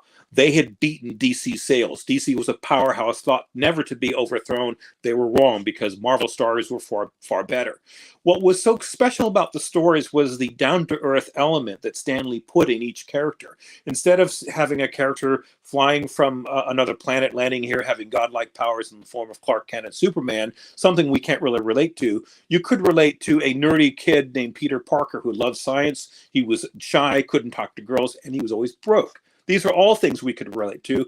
And that plus fighting amongst team members and issues they weren't afraid to tackle, like alcoholism, racism, sexism, even spousal abuse. With Henry Pym in the Copper Age having spousal abuse issues with his wife Janet. It was so dominating. We still have resentment towards Henry Pym to this day, even though he's a comic book character and these things actually didn't happen. But the stories grabbed us. And they grabbed us to this day that the Silver Age is my personal recommendation. If you are going to invest comics, invest in these particular years because, again, from 1961 to 1974, the end of the 20th era, the Silver Age dominated and still dominates our imagination to this day. In fact, that is where the MCU is gaining most of their power. From Iron Man in 2008, that was absolutely inspired by Tales of Suspense 39. The same can be said for Avengers 1 in 2012, was very much inspired by Avengers 1 from 1963. The stories were by far superior to anything we've ever seen, and they are worth your attention and your money, at least moving forward. And that brings us to our picks of the week, because as the economy continues to go downhill, I'm going to continue my ongoing profile regarding comics you should look at, especially when you can find deals on them, because you're going to be finding deals from now until far into next year when the economy continues to go downhill. So first we have some Tales of Suspense books. Strange Tales books. I haven't mentioned Strange Tales number 110. That's the first appearance of Doctor Strange. And the handicap this has is that there's no Doctor Strange on the cover, even though it's a Jack Kirby artwork. But still, that is an extremely reasonably priced book. And I would certainly put some money into this. I think it's still very, very undervalued for a major key. Pardon me. And to the left is the first appearance of Baron Mordo. Strange Tales number 111. I think both are extremely reasonably priced. And keep your eyes on this. And what you'll see with certain keys like this is that you may not see a deal right away, but as people need to sell their collections because they made bad financial decisions, or putting their money elsewhere in property or whatever else that they need, they'll be selling their collections and presenting opportunities for you and I. Next, we have Tales of Suspense. The other Tales of Suspense, Strange Tales book is the first appearance of Dormammu and Clea. Strange Tales 126. A great story, kind of hard to find, like most of these here in high grade. But this one is, I think, we'll spike at some point. Keep your eyes on this one. Tales of Suspense 52, the first appearance of the Black Widow, clearly is one that we should all be watching, because with the Black Widow seemingly out of the MCU, at least for now, the value of that particular book has gone down. I would keep a sharp eye on this one, like all the others we're going to profile. We also have a few other Tales of Suspense books. This one here, Tales of Suspense 57, the first appearance of Hawkeye. Even before the economy started its nosedive, this is a very, very, very underrated book. The first appearance of Hawkeye, a mainstay in Marvel. I know he's not the most popular character, but he was a main element of the Avengers for the longest time. Everyone knows who he is, and I think his first appearance is very undervalued. To the right, we're kind of going out of order a bit, but this is Defenders is a series I've loved ever since I was a child. 1 through 11, written by Steve Englehart and drawn by Sal Buscema, are classics that are really undervalued. This one here, the classic Thor versus Hulk, is one of my all-time favorites here. Just a great read. It was towards the end of the Avengers Defenders War, and something you should have in your collection. Next we have Marvel feature number 1, the very first appearance of the Defenders. That's a Neil Adams cover, and it's not necessarily the best storyline, but the Defenders, at some point, I'm still hoping, and I'm hoping they don't do the Netflix Defenders. I hope they do these Defenders here: Submariner, the Incredible Hulk, and Doctor Strange. But my favorite between these two is not their first appearance, but their first appearance of the series. That's Defenders number 1. Beautiful cover, hard to find because of the red border that it has. But that was the first Sal Buscema and Steve Englehart story. Great story, and a great read. Very, very undervalued, and just a gorgeous comic to have in your collection. Next, we have... Oh, that's all of them? We must have run out, because we'll bring some more honor. I had Defenders. I had a few more Defenders, and I think a few more Tales of Suspense. But this will be an ongoing series anyway, because there's so many books to profile. I couldn't do it in one shot anyway. So we'll continue on with this and whatever else comes up. Everyone, thanks for joining. For the Ian Hoodrat Network, I'm Dan Delatorre, and this is Comic Book Corner.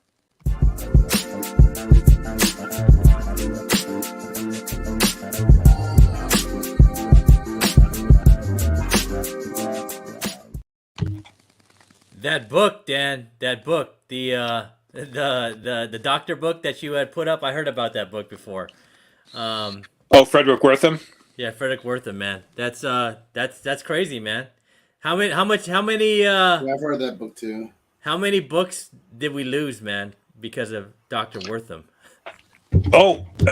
When a shout out to David from Comic Book Investments did a very nice profile piece on this a few months ago. And there were book burnings, just like there were in the Nazi Germany days. And I was horrified to see these pictures of young people and parents throwing, hundreds of books into the fire. Who knows how many we lost? Tens of thousands, if not more. And it was all because of fear and misinformation by this doctor who I think had more ego than knowledge. Man, that's crazy, man. That's crazy. Yeah. That's what happens, man. Let me see here, man.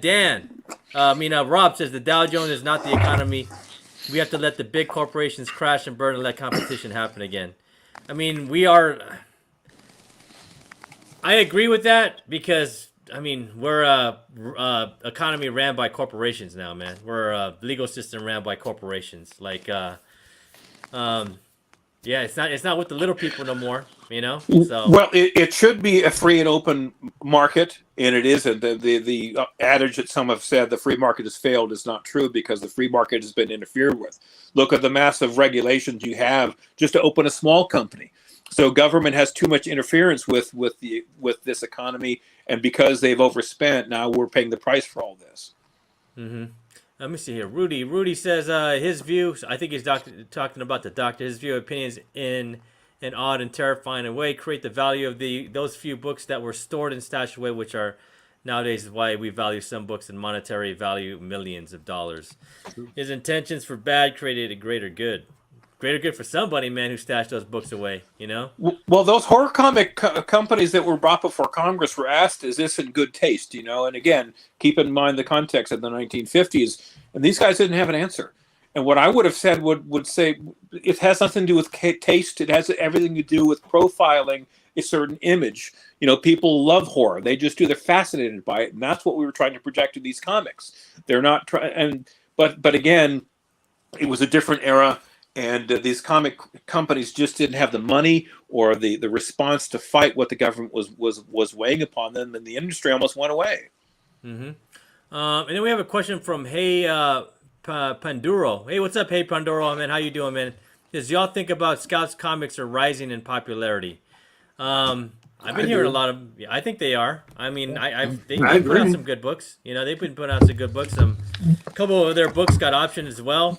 But if you think back to what Mickey said, man, just because it's this option, man, it doesn't mean it's just it just means someone is interested in putting it on film, and it's a long way off, man. So we'll see, man. We'll see, man. I think they're coming up, man. I like some of their stories, and I like some of their books. And you say, man, like people are buying their 1-in-100 for $300, man. So that's saying something, right?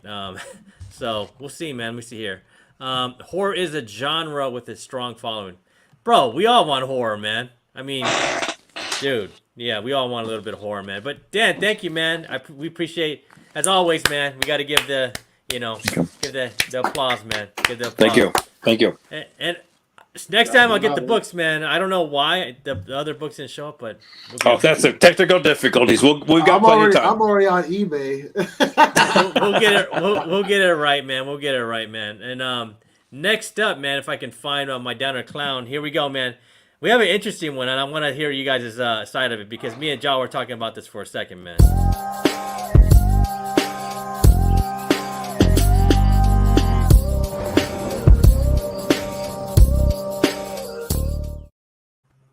This is our last segment, the Downer Clown segment, where we discussed some stuff that's going on in pop culture and in comics, man, and see if we're, you know, it's a good discussion, and some of us are gonna be down for it, or we're gonna clown it, man. So let's talk about this one. So, all right, man. So I want to break this question for you, man. Is gender swapping and I'm gonna say ethnicity swapping because you know other people call it race swapping or whatever, but to me it's more ethnicity swapping.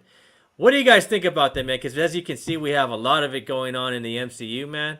A lot of backlash going on for people that are, I would say, traditionalists. I mean, are they traditionalists or are they something else?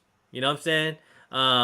You know what I'm saying? Like, you guys feel me, right? Like, I mean, what do you guys think, man? Is this a good thing for comics in general, and a good thing for popular culture and films, or are we, or are we moving away from you know, the good things, man? Like the stuff that you know that we grew up with. Go ahead, Kirk. I mean, I think it's been something that's been done for a long time. I just think that people are just trying to find something to gripe about. I mean, look at Shawshank Redemption, for example. Like the character Morgan Freeman in the book, like it's a white dude. Like but they made him Really? a black they made him a black dude in the movie, and it worked really well with the storyline. So, I mean, it's been done for a while. Like, it's not just something that's just It's been popped done. up out of nowhere. Black people couldn't be on screen with them when they use blackface. Yeah. This is a big discussion that actually could be a whole show. Um, my thought process of the whole thing is: does changing the color of skin or the gender, does it change the core of the character? Meaning, and the best example I always can think of is, all right, Black Panther. Yes, you can't change him to a white guy from Ohio. Yeah, Hell no. That'd be yeah, a big hell no. you can't do that.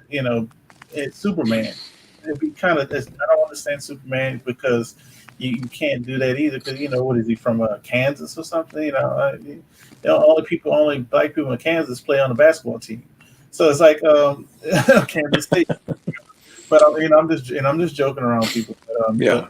But honestly, like if it doesn't change the core purpose of those characters, I don't see an issue with it because at the end of the day, you want somebody who can play these characters to the fullest and the best, and give us the best on-screen or small-screen performance that we ever had. And for example, the young lady who's playing Ariel, I've seen a lot of hate, but I've seen more videos popping up of positivity. People saying stuff like, "Wow, she's beautiful! Wow, her voice! Wow, And this is people who have seen it for the first time in the trailer. So it's at the end of the day, we need to have this because that's the world we live in. Look at all of us on this panel. We're all different. We're all different shades. We're all different colors. We're all different heights. We're all different. All that different. So if you have an issue with that, I'm sorry. It's the world we live in. If you do, then don't leave the country, don't leave your state, don't leave a lot of places because you're gonna see different colors everywhere. Just make the casting and Yeah, I mean, how about ethnicity swapping? So I'm looking over here, man, at Professor X, and I'm looking at Neymar. I don't. To me, I mean, what do you guys think? I mean, this is a. I'm gonna ask Dan, man. Because Dan and Jive, man, who's been doing this for comic collecting for 50 plus years, man. What do you guys think about this right here? And this coming to film, and this is like a whole world kind of changing for Neymar, right? Like this is like totally something different, than what we know Neymar in comics. I just hope he has the same attitude, man. That's the one thing that I hope for. But what do you guys think about like this whole switch of him being like from Mesoamerica? Joe, go ahead, man, please. Oh, no, Professor, you go. Yeah, that this is rather you go first. Well, I don't want to get into the mind of whoever's making the decision, whether it's the political decision or not. That's up to that particular individual or group that makes these decisions. I'm with Russell in the sense where if the character works that they're replacing it with, I don't care. There's times when it has worked and there's times when it hasn't.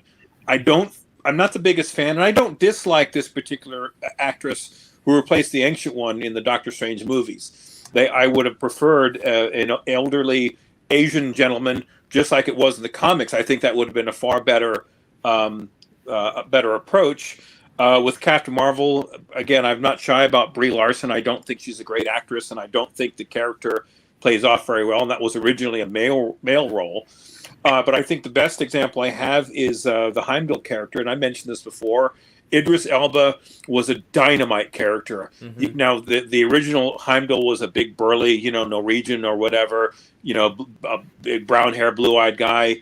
But Idris Elba had such presence, and he made me fall in love with that particular character. I wanted to see more of him because he's a powerful actor, extremely handsome actor. That's one of the best examples where it clearly works if you change skin color or ethnicity or gender.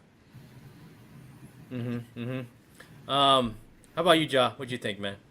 Yeah. So yes, So this is a really, Big subject. yeah, it's one of those subjects. But if you look back in history of movies and even TV shows, you're going to see a lot of white actors that played roles of minority characters. Uh-huh. Um, and no one said anything. Cleopatra was played by Elizabeth Taylor. I mean, a long time ago. Cleopatra, right? And no one said anything. Everybody thought Cleopatra, pretty much looked like Elizabeth Taylor, but in reality, that's not the case, right? Yeah. So, when you look at it, there's going to be a time where things are going to change, and I think we're living in a time where things are changing, especially on TV, movies, media, things like that.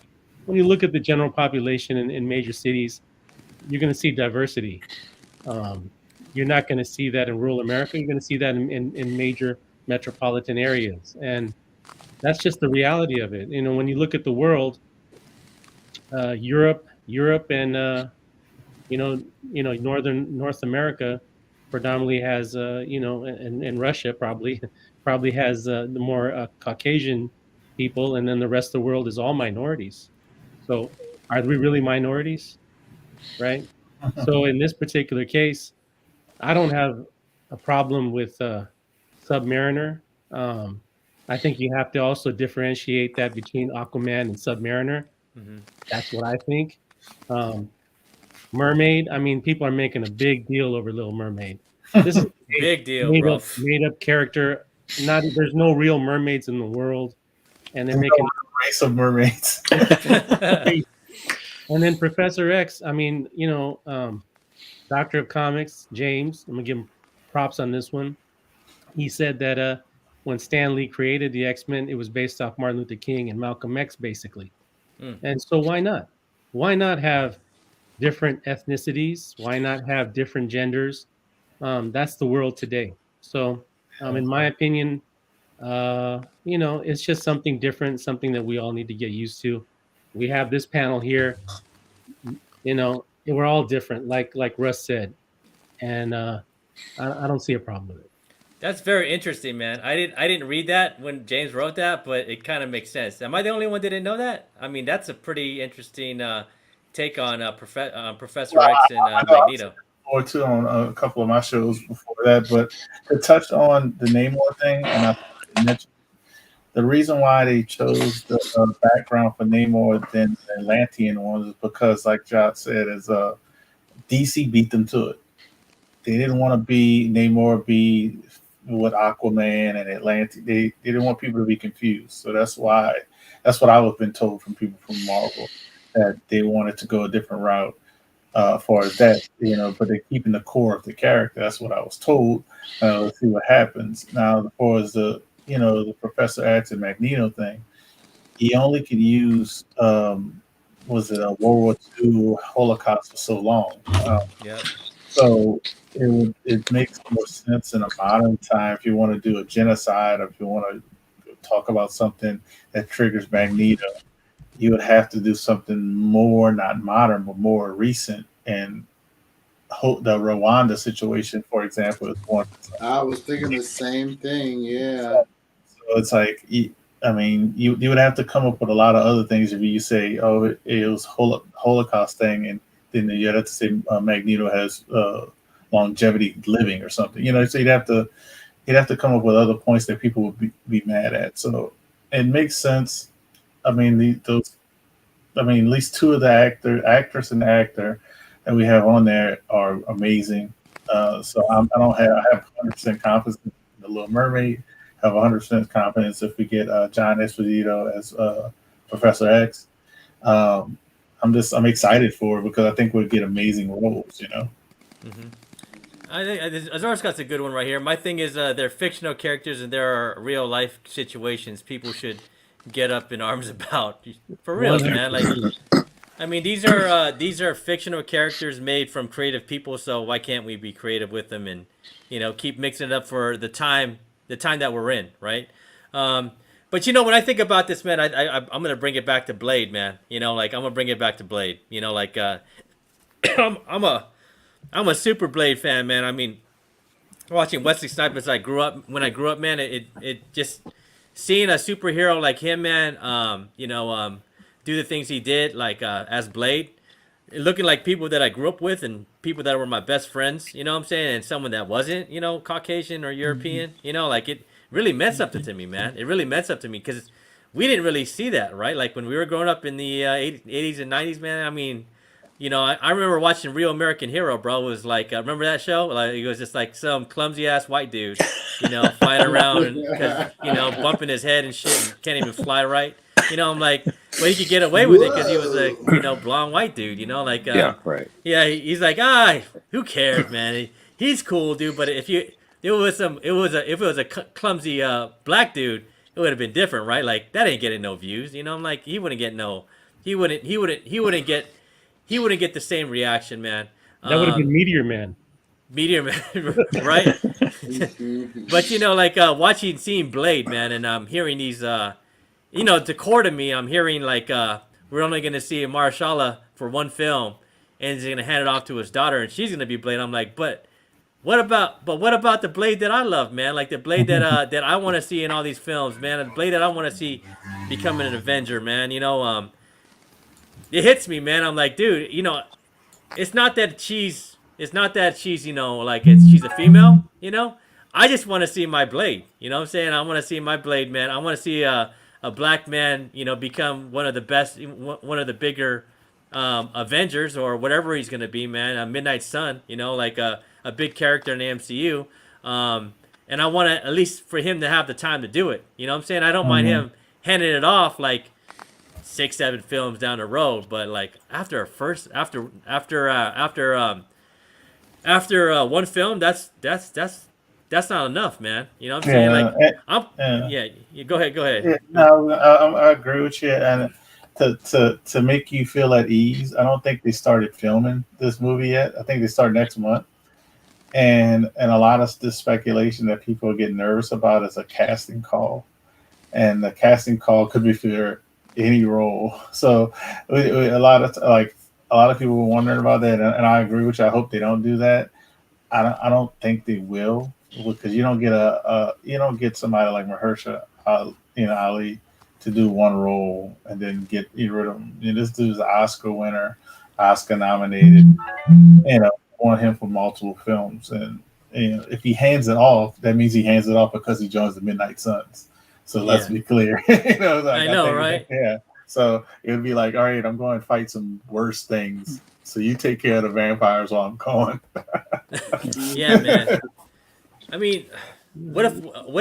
I mean, I don't. I'm just throwing this out there. What if he's training, Elsa Bloodstone, bro? And she's a black female. How's that gonna hit comic people, right? Then are we gonna get the same reaction that we're seeing with Little Mermaid? You know what I'm saying? Like, I mean, we saw the backlash that happened with Taskmaster, right? Like, that book just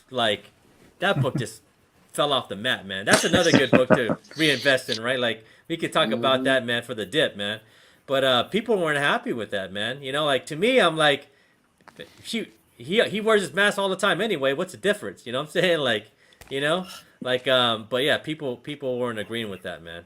Yeah, and it's so funny is I called female Taskmaster way before the movie came out. I know, right? It was perfect, man. Way before the movie came out, because I was like, it makes more sense to use the modern female Taskmaster for a female-led film. It made sense to me. Right. And that's what they ended up doing. I'm not saying it was good or anything, but that's what they ended up doing. Was I not happy or not happy? It didn't. The movie wasn't good overall. It was that certain elements of that movie was good, like the Red Guardian and stuff like that. That kind of family oriented stuff. But overall, that movie had issues. But that was the least of the overall issues. And we see Zoris, man. Zoris says, I honestly don't think he's going to play Professor X, and we're all throwing a curveball. Yeah, man. I mean, but it's fun. It's fun. I mean, I think this would be good. I think, this, I don't, what's his name? I always know him as, the chicken guy, man, from from Breaking Bad. You know what I'm The saying? chicken guy. The chicken guy. That's Oh my gosh! I want to rewatch. Yo, he was so good, bro. He was so good. That's Moff He was He Gideon. always so plays good. a bad guy. He always Moff plays a so Gideon. bad good. We never gonna call. He's Moff Gideon now. Moff Gideon. yeah. I know he's so good as Moff Gideon too, man. But it would be cool to see him as Professor X and Denzel Washington as Magneto, man. But I don't know how the country would take it, man. I mean, dude, we're seeing what the backlash is going to seeing. A black female as a mermaid, bro. Like, she's just a mermaid. It ain't even real. You know how I think the country will take it? The same way the first Black Panther made $1.1 billion. It doesn't matter as long as the money's there. Yeah. You got And two as long fabulous as it's good. actors. Yeah, good. Yeah, as long as it's good. Yeah. Black Panther Two- was a great movie. So. Mhm. So I'm gonna throw a curveball at y'all, man, to end this conversation, man. So I'm thinking Batman. What if Batman was black, man? Who would you have play? Who would you have play Batman as a black Batman? I think I would actually go with that, man. I think it would be a straight awesome curveball to make Batman black. Like in some film. Like down the road in 20 years, because I'm kind of getting tired of the white Batman, man. This is too many, bro. Let's throw a curveball and have a black Batman. Who would you play? Who would be the best black Batman in your opinion, man?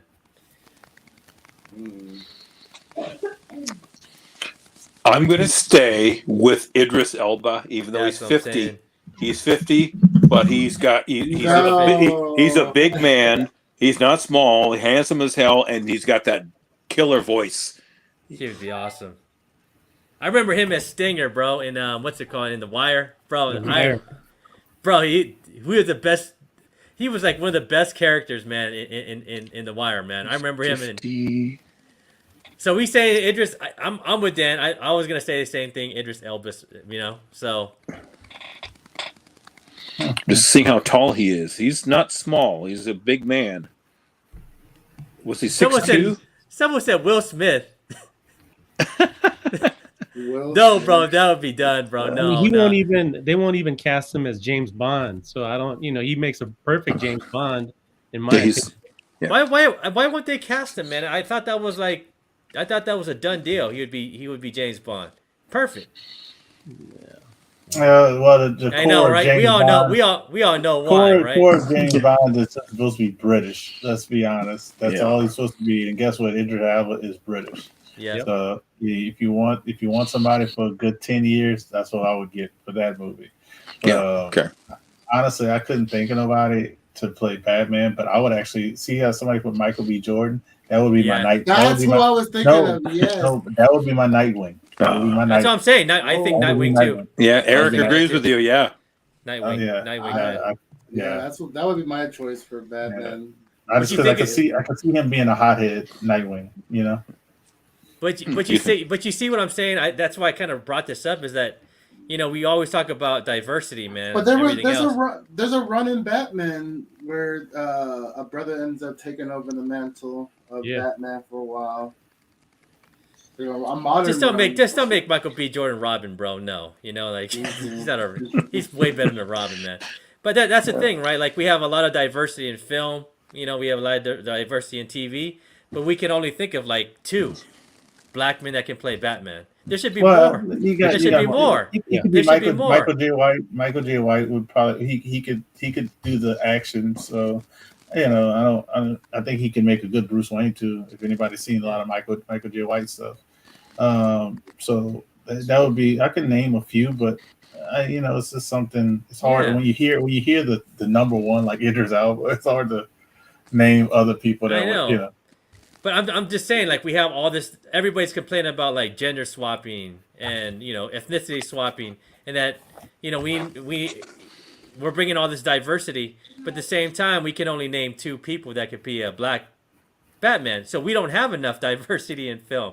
That's what I'm saying, right? Like, we should have more superstar black men, more superstar Asian men. That we can have a handful of things. Like, if I told you like, who should be the next Batman? We'll name off a ton of different white dudes that could play Batman, right? If I tell you like, if Batman could be Asian, I bet none of us would be like, oh, I don't even know, bro, who can be an Asian Batman, right? The whole premise of like masculinity and all that plays in too, right? Like it's like like you hear what I'm saying? Like it's not for everybody, right? Like I mean, we only can name a couple black men that could play Batman. You know what I'm saying? So I think we need more, and I think this is good. You know what I'm saying? And I know people always think Disney's kind of shoving it, shoving this in our face and making us like this is who it's gonna be, and you don't have to say, well, maybe we do need it, man, because we don't have enough people out there that's representing us, even in the year 2022, bro. You know what I'm saying? Like, I mean, for like, look, Jaw, like, is there enough Muslims out there, bro, like representing you? Enough like Indians representing you, bro? Like, Yeah, I we mean, ain't got no not Indian even. Superman. What's up with I that? know. Let's take how about black? How about We Indian got an Batman? Indian Spider-Man. We got an Indian Spider-Man. It's like, So yeah, we got the Indian Yeah, Superman. see, Spider-Man India. That's all. Spider-Man India, bro. That book's hot. Yeah, Too. that's the best. That's the best one. So it don't even matter. We don't need no. He don't need no Batman. Spider-Man. Yeah. Even like But Go Ian, these characters that they're changing around, they're like the C level characters that the general public really doesn't know about, like Submariner, right? Yeah. Right. So they can introduce that character in a different race or what have you. But like Superman, Batman, Spider-Man, they can do Miles, that would be great. But I mean, like some of these characters, I don't know, man. I don't know if you could really do that.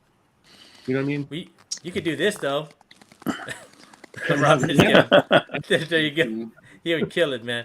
But I'm just saying, like, even me, man, like I gotta get over myself, man, and like, that was me in the '90s, man. Was my Wesley Snipes was the Blade, man. Can't relive it, man. We gotta move with the times, man. Maybe a Blade should be a female, man. Maybe that would be a dope Blade. Like maybe I need to give it more of a chance, man. Even get past my whole masculinity. Like Blade needs to be a black man, strong, and it can't be a woman because there's no masculinity for women, man. That's They need not to be. what I'm saying. They need to stay That's not what I'm feminine. saying. But I want more. I want more of Blade. I want more of Mahershala Ali. At least 2 or 3 films. You can give me a female Blade. That's fine. But I mean, you just got this great actor, and we just talked about how there's only 2 or 3 major black actors out there, and I think Mahershala Ali is one of them. So he should have at least 2 or 3 films. Yeah, like a bunch, bro. Like I Yeah. mean, such a great actor, man. Rudy said, yeah, and then for us Pacific Islanders, is always The Rock, bro. Like, who can play this guy? The Rock. The Rock can play everything, bro. Hey, he's playing Black Adam. Wasn't Black Adam white? Yeah, man, that's good, right? I mean, and The Rock is everything. Rock is like Pacific Islander, and he's black, and he's like, Scottish or whatever he is, bro. Like, he's everything. Bro, Rock's everything, bro. Like, like mixed. he's mixed, man. He's mixed, man. He's mixed, but his children are more mixed. I know. Like, bro, I'm just being honest. Just being honest. It's true. That they got. I ain't gonna go no further. Yeah. I mean, I don't know, man. I think I'm an open guy, but I need to be more open. When I thought about that, I mean, me and John were having this conversation about Blade. I was like, I was pissed, but that's just like whatever the institutional presence that's in me needs to change a little bit, man. I need to be a little bit more open towards diversity because there's not enough diversity. That's just my thing, Well, bottom line, I personally don't care about diversity because I grew up in Oakland. We had a whole variety of different people. Yeah, 3 and people. it's like you just accept it. I care about the actor or actress's performance. Can they pull off that role? That's the bottom line. If they can do it, fantastic. If they can't, it's not going to do anything for me. And a good story. Yeah. Yeah. Some of these stories, man, it's a little shaky right now. Mm-hmm. For me, yeah, it is. It's a little shaky, man. Let's move on to Phase 5, bro, and see what y'all got. Let's bring on the real stuff, man. And DC too, man. But hey, guys, man, I want to thank the live chat for hanging out with us, man, and talking about some deep subjects, man. I know this is, I mean, it hits us at the it hits us on who we are and where we come from, man. You know what I'm saying? And the things we love too. But Dan, where can they find you, Dan, man? Well, this is my home, and of course, same with the hunt. Actually, I'll share something with you guys that's a little premature, but we're gonna do it. I was texting Tony Sanders earlier today. We're going to do a 3-man tag team. So we're going to set that up. We're always working on that show. We love that show, and it's such a fun show. Russell and I on there, and I don't like to fight Russell because he always beats me. So, but anyway, we're always on there every other Friday. And then what am I scheduled? Oh, sometimes with Spine Ticks, I've been on there periodically. But this is my home here every 2 weeks. So, and you any questions? Reach me on IG. Yeah, man. Dan is a wealth of knowledge, man. We appreciate you, Dan. Who that's everywhere, bro. Just you can't. If you don't turn on YouTube and he doesn't pop up first, then I don't know where you at, bro. Like. Oh man, well you can catch me here.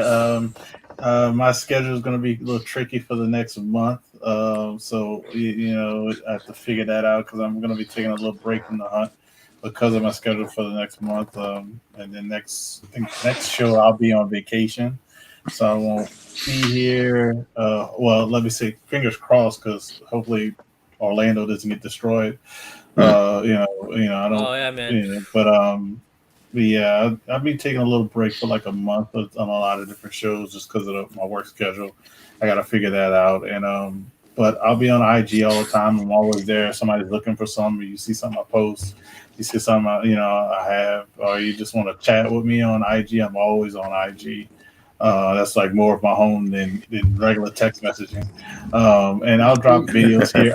I'll drop videos here and there on YouTube from CDC because they're pumping out so many books that it's hard for me to keep up doing videos for them. So, but yeah, I do appreciate everybody, coming through and sharing this show with us. This is a lot of fun, and I do like doing it every couple of weeks. No, we appreciate you, man. Who that, man? You're fan, man, and your addition to this show just made it even better, man. You know what I'm saying? Like appreciate for reals, that. man. For reals, bro. You always been fan, man. All the way. COVID way and back, on, bro. yeah, way back, way back, bro. In our infancy on YouTube, however we started. Oh, bro. and I saw you. I think you're at 700 subscribers. So shout out as well, man. And then definitely, if y'all see this on the rewind, get the word out, man. We got to get to 1,000. Man. Got to get it to 1,000. Man. Hey, man, I couldn't do without you guys, man. You guys are just, you guys earned the 700 just as much as I did, man. Because without you guys, I don't know where I'd be, man. Probably wouldn't have this channel, man, if it wasn't for Dan. Dan's the one that rounded it. Dan even rounded up Who Dat, bro. On the show. It's all you guys. It's bro. definitely all. The Rat Pack isn't. If we're not all together, it doesn't work. I know it won't work, bro. It doesn't work. That's why. Look how good a show we have with Kirk back on, man. It feels like oh yeah, man. Yeah. Man, look, man. We love you, Kirk, man. We missed you. And too. Where can they find you, John? Hey, I want to say one thing about Who Dat. One person in the world that doesn't have to worry about Who Dat is his wife, because Who Dat he's on IG, he's on YouTube, he's doing claim sales, he's the busiest man in comic books. Let me tell you. I'm telling you, man. When the economy's down, no one's buying comics. Who Dat's still selling the comics, bro? I'm like, why does he do that, bro? Like, exactly. I'm like, no one's buying nothing from me, but Who Dat, bro? Like, he needs his own app. He needs find my Who Dat. That's what we need to do. Yeah. You can find me at on IG, Comic Book Crackhead. You can find me here every other Monday. And I'm probably going to do a sale pretty soon, Ian. So I'm down with you if you want to do a sale together. Yeah, man. Let's go on Who Dat's channel, bro. Let's go check out Who Dat. That's right. Hey, man, if you're down, I'm down. If Who Dat allows us to come on his channel and learn from him, man, I'm even down for that too. Bro. F's been talking about the sale, man. So let's do that with F, man. I'm down, man. I'm down. Yeah. Let's do it, dude. I'm totally down, man. For reals though. We should do a Rat Pack thing on Rat Pack sale, bro. Do it on YouTube. That'd be awesome. Yeah. Do it on YouTube. We'll do Who Dat style, bro. We'll do it on Instagram, whatnot, and then YouTube at the same time, bro. All three, bro. Juggle. And then Kirk, man. Even when you aren't on, bro, we were letting people know where they could find you, man. That's how much we miss you, I appreciate that, dude.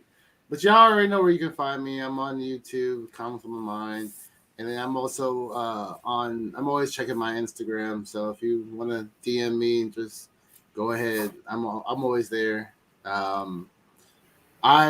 It really depends on my work schedule. So I hope I can keep doing this consistently, but it's all how they they scheduled me. And we're taking a break from Not Near Mint right now, just trying to like redo and restructure the show and just bring back some old quality like community hangout sessions, and you'll see in a couple weeks when we come back. But shout out to Rob who came through, Lady Fantastic. Yeah, shout out to Rob, man. He came through even with that hurricane heading his way, man. We appreciate you, bro. And then but the brothers, the little sibling show for this show is that's in conjunction every other week is Comics on the Rise, and my co-host, man, Spacefarer Collective, is gonna be on, and we're gonna review like sort of like what we do here, man, but it's just all books between September 26th and October 2nd. Books that are selling in higher price and in volume are books that we look at. It's all stat based, man. So check that out. That'll be on next Sunday or Monday, whenever I get the chance to edit it. that's when it comes out, man. So whenever my son falls asleep early, that's when I can get it out. Yes. You're snoozing. When he's falling asleep, I'm like, I can edit now. So I go in and edit it real quick, and then I pop it on YouTube, man. But I appreciate y'all, man, and let's say what's up to the chat, man. We got King's in the house, man. What's up, King? Now we got 4 people from Oakland. Look, 1, 2, 3. Dude, the most Oakland show ever, bro. You know who that's from it. See who that's over there in the Oakland of the South. That's New Orleans. The Oakland of the South. I gotta go there. Or maybe we're the New Orleans of the West. That's it. That's us. That's although us. New Orleans. Although the food is better, who that's at? No, man. Yeah, we're New Orleans of the West, man. Because we have the soul food in Oakland too, man. You know, like. I can name a couple spots. We got Casper's hot dogs. That's what we got. Casper's hot dogs. Yeah, if you ever had it, those are good. I've had it before. They're pretty good. But welcome, King, man, and we want to say thank you to everybody showing up and hanging out with us here in the chat, man. Thank you to Rudy. That's Rudy, man. Rudy is the moderator of the channel, man. He X's out all those all those bots. You know, we haven't had bots in a while, so that's because of Rudy. Rudy keeps those bots are crazy, bro. Like mosquitoes, man. You know, like they just show up buzzing around, bro, in your chat. Like, what the hell is going on, man? I appreciate you guys, Dan, Kirk, Russ, and Jive, man, for always coming through, man, and sharing your knowledge and your hard work for the show. And we're at 700, man. And I just wouldn't have. I mean, this channel, our channel, I couldn't have done it without y'all, man. You know what I'm saying? Like for reals, man. And look, man, he knows. That's why I was giggling, bro. I was like, yeah. The one on Grand Lake, across the. Remember that one? It's been there forever. It's still there. Yeah, I think it's still there. But the Grand Lake Theater, bro, I know, bro. I used to go get my chicken there too, man. Yeah. All the time before I remember when I watched Good Will Hunting. I think that's the last time I was there. I went and got my chicken from Quick Ways, man, and went over. You already know, bro. I went to the Grand Lake and watched Good Will Hunting, bro. You know what I'm saying? That's 1998. 1998, wow. Dude. But I appreciate y'all for coming, man. And this is the Rap Pack, man. And we're out, dude. Peace. Peace.